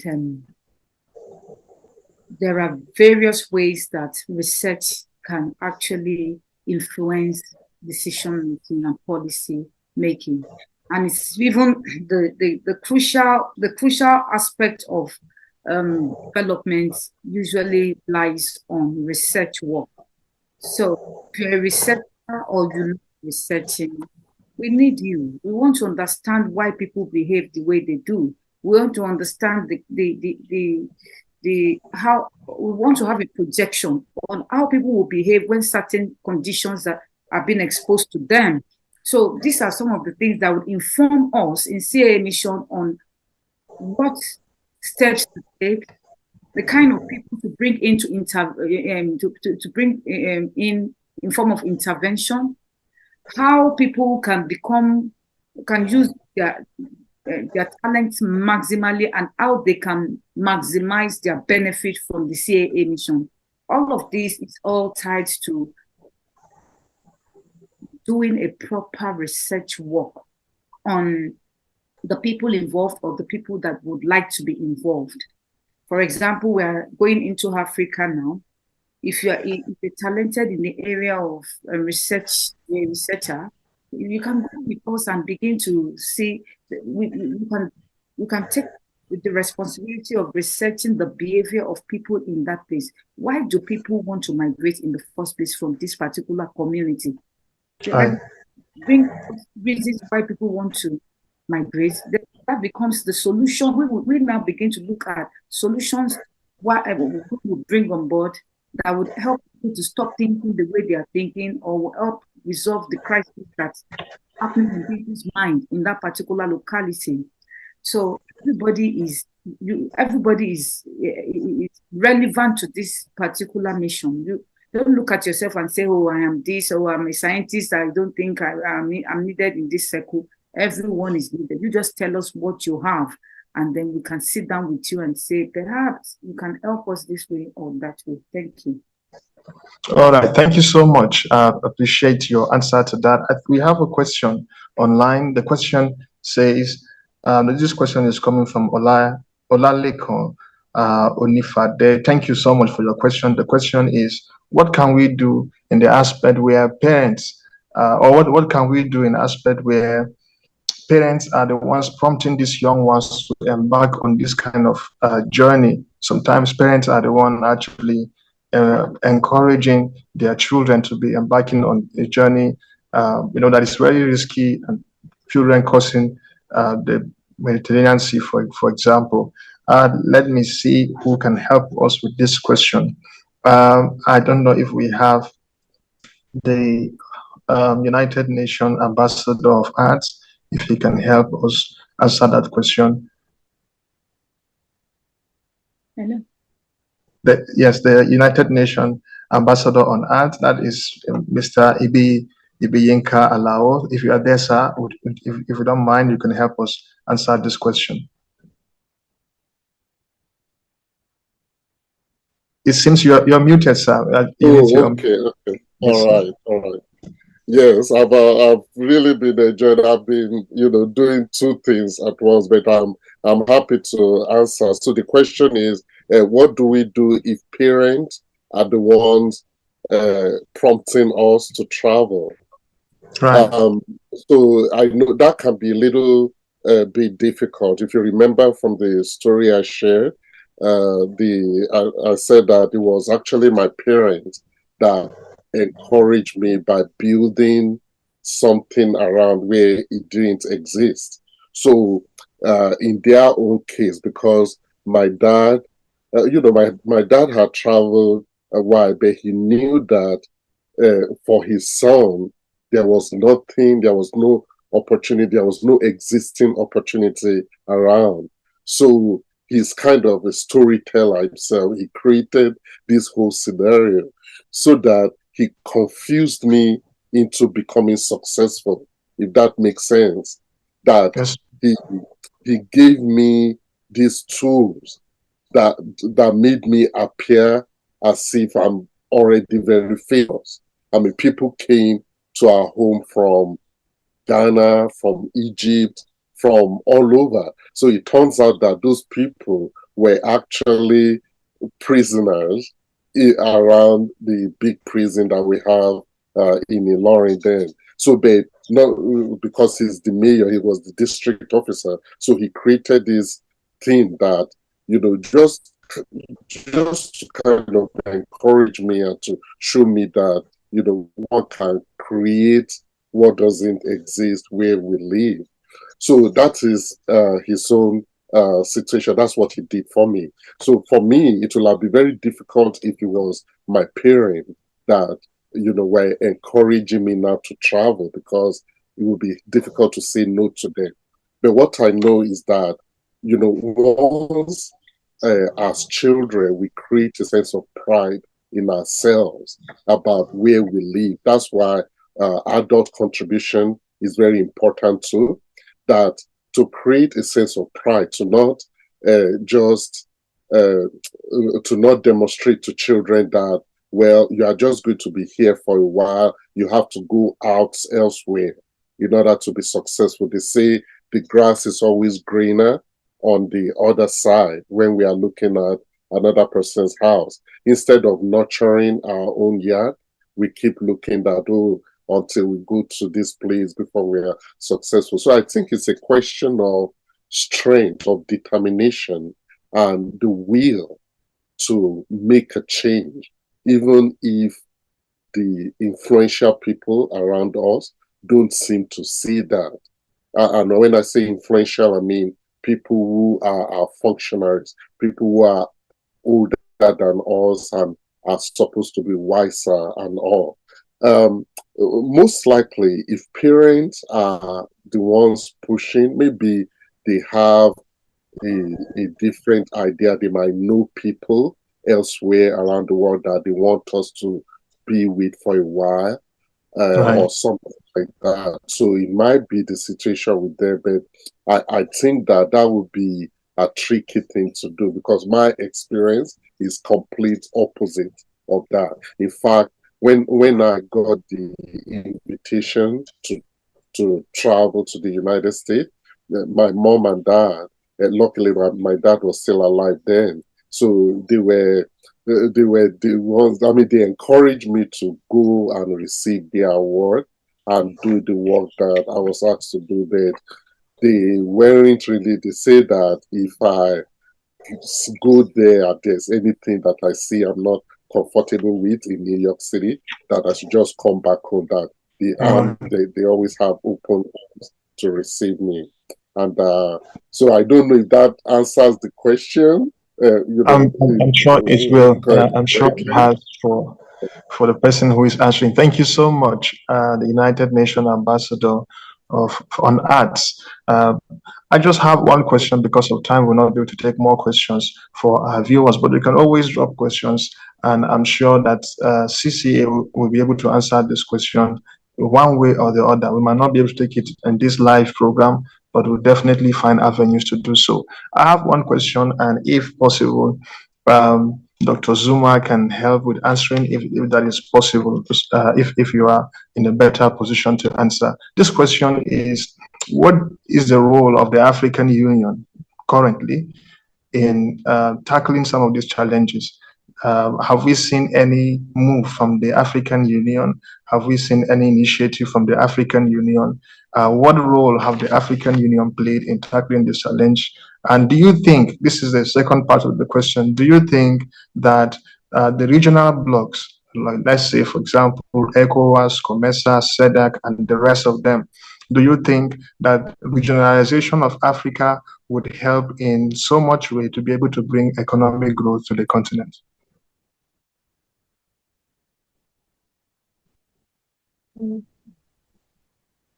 Is that for me? Yes, ma'am, it's for you. Do you want me to reiterate the questions? No, I did hear the questions. It's just that at first you said it for somebody else, then you mentioned me. No, I think the AU at the moment, I may not be sure, but at some stage when we were there, we even had a special meeting with the EU discussing this very matter of how our people are treated when they get to Europe, but also looking at how we should be reversing this trend.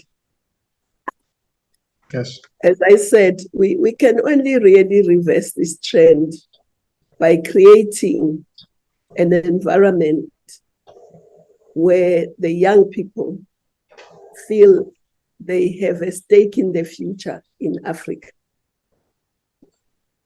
and where they have the skills.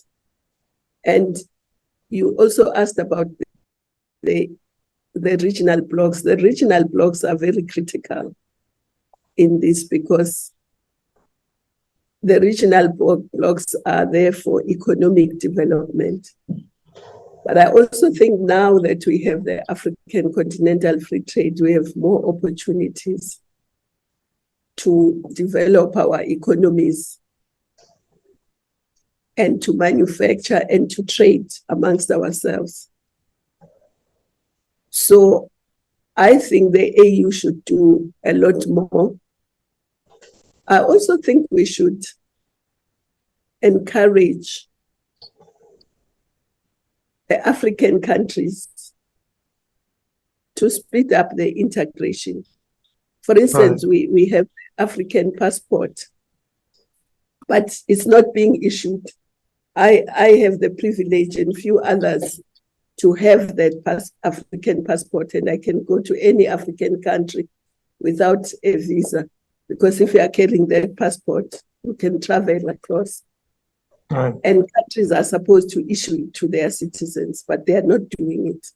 So I think there are a number of things that we need to do to encourage integration, but also to develop our economies.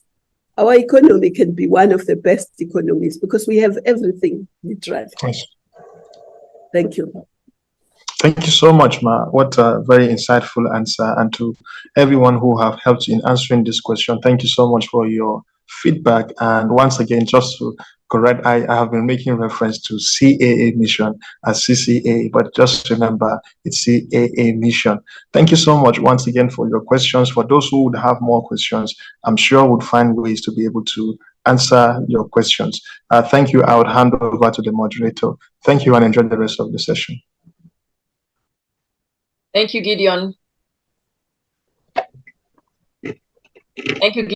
Thank you for anchoring that Q&A session for us. And I think that you were able to direct them to those who could use their expertise or experience to help us look into the insights on possibilities around them. And yes, I know this is the time where we all start to say our goodbyes and all of that, but I wouldn't want to let you go without the person that we feel would do the right work of saying a big thank you appropriately to everyone who has been present today. And just before we disperse, I would like to invite Olujimi Jiboye, who is the CAA Mission Director, to give the vote of thanks and the last mentions tonight or this afternoon, depending on what city of the world you're joining us from, as we round off on the launch of the CAA mission by the Light Up Foundation. Thank you very much. Thank you so much, my able moderator. Thank you so much. Good evening, everyone. It is my pleasure to give the vote of thanks. We really had and enjoyed a robust time on this landmark occasion of the launching of the CAA mission. Therefore, on behalf of the Executive Director of the Light Up Foundation and Chief Executive Officer of the CAA mission, Her Excellency Ambassador Olashibomi Iginla Aina, MBE, and of course, on behalf of the partners and board members of the CAA mission, we deeply appreciate Her Excellency Dr. Nkosazana Dlamini Zuma, the Minister in the South African Presidency responsible for women, youth, and persons with disabilities. We also appreciate the presence and contributions of Bishop David Olani Oyedepo, the founder of the Living Faith Church Worldwide and presiding Bishop of Winners Chapel International. And we appreciate Dr. Louis Georges Ten, Prime Minister, State of African Diaspora. We also appreciate Eulalia Pascual y Lagunas, the President of the United Nations Association of Spain.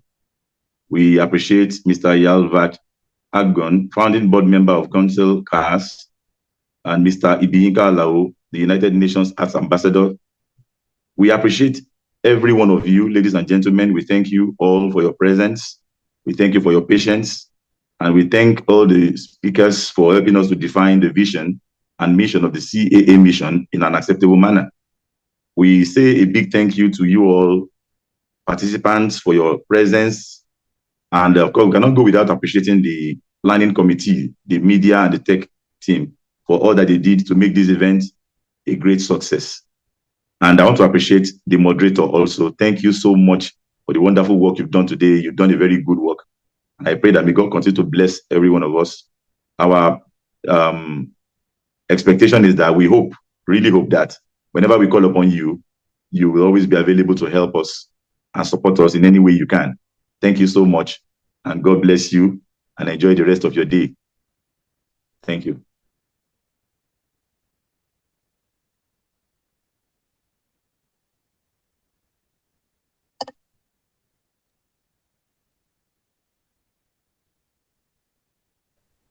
Thank you.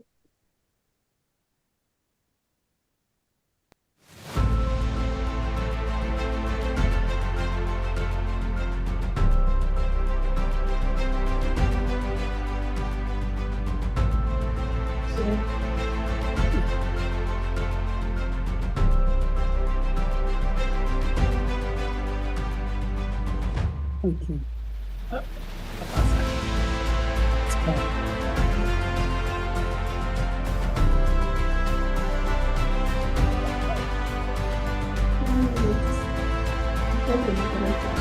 You should close the TV. And now you have people are just dropping off. Ibomi?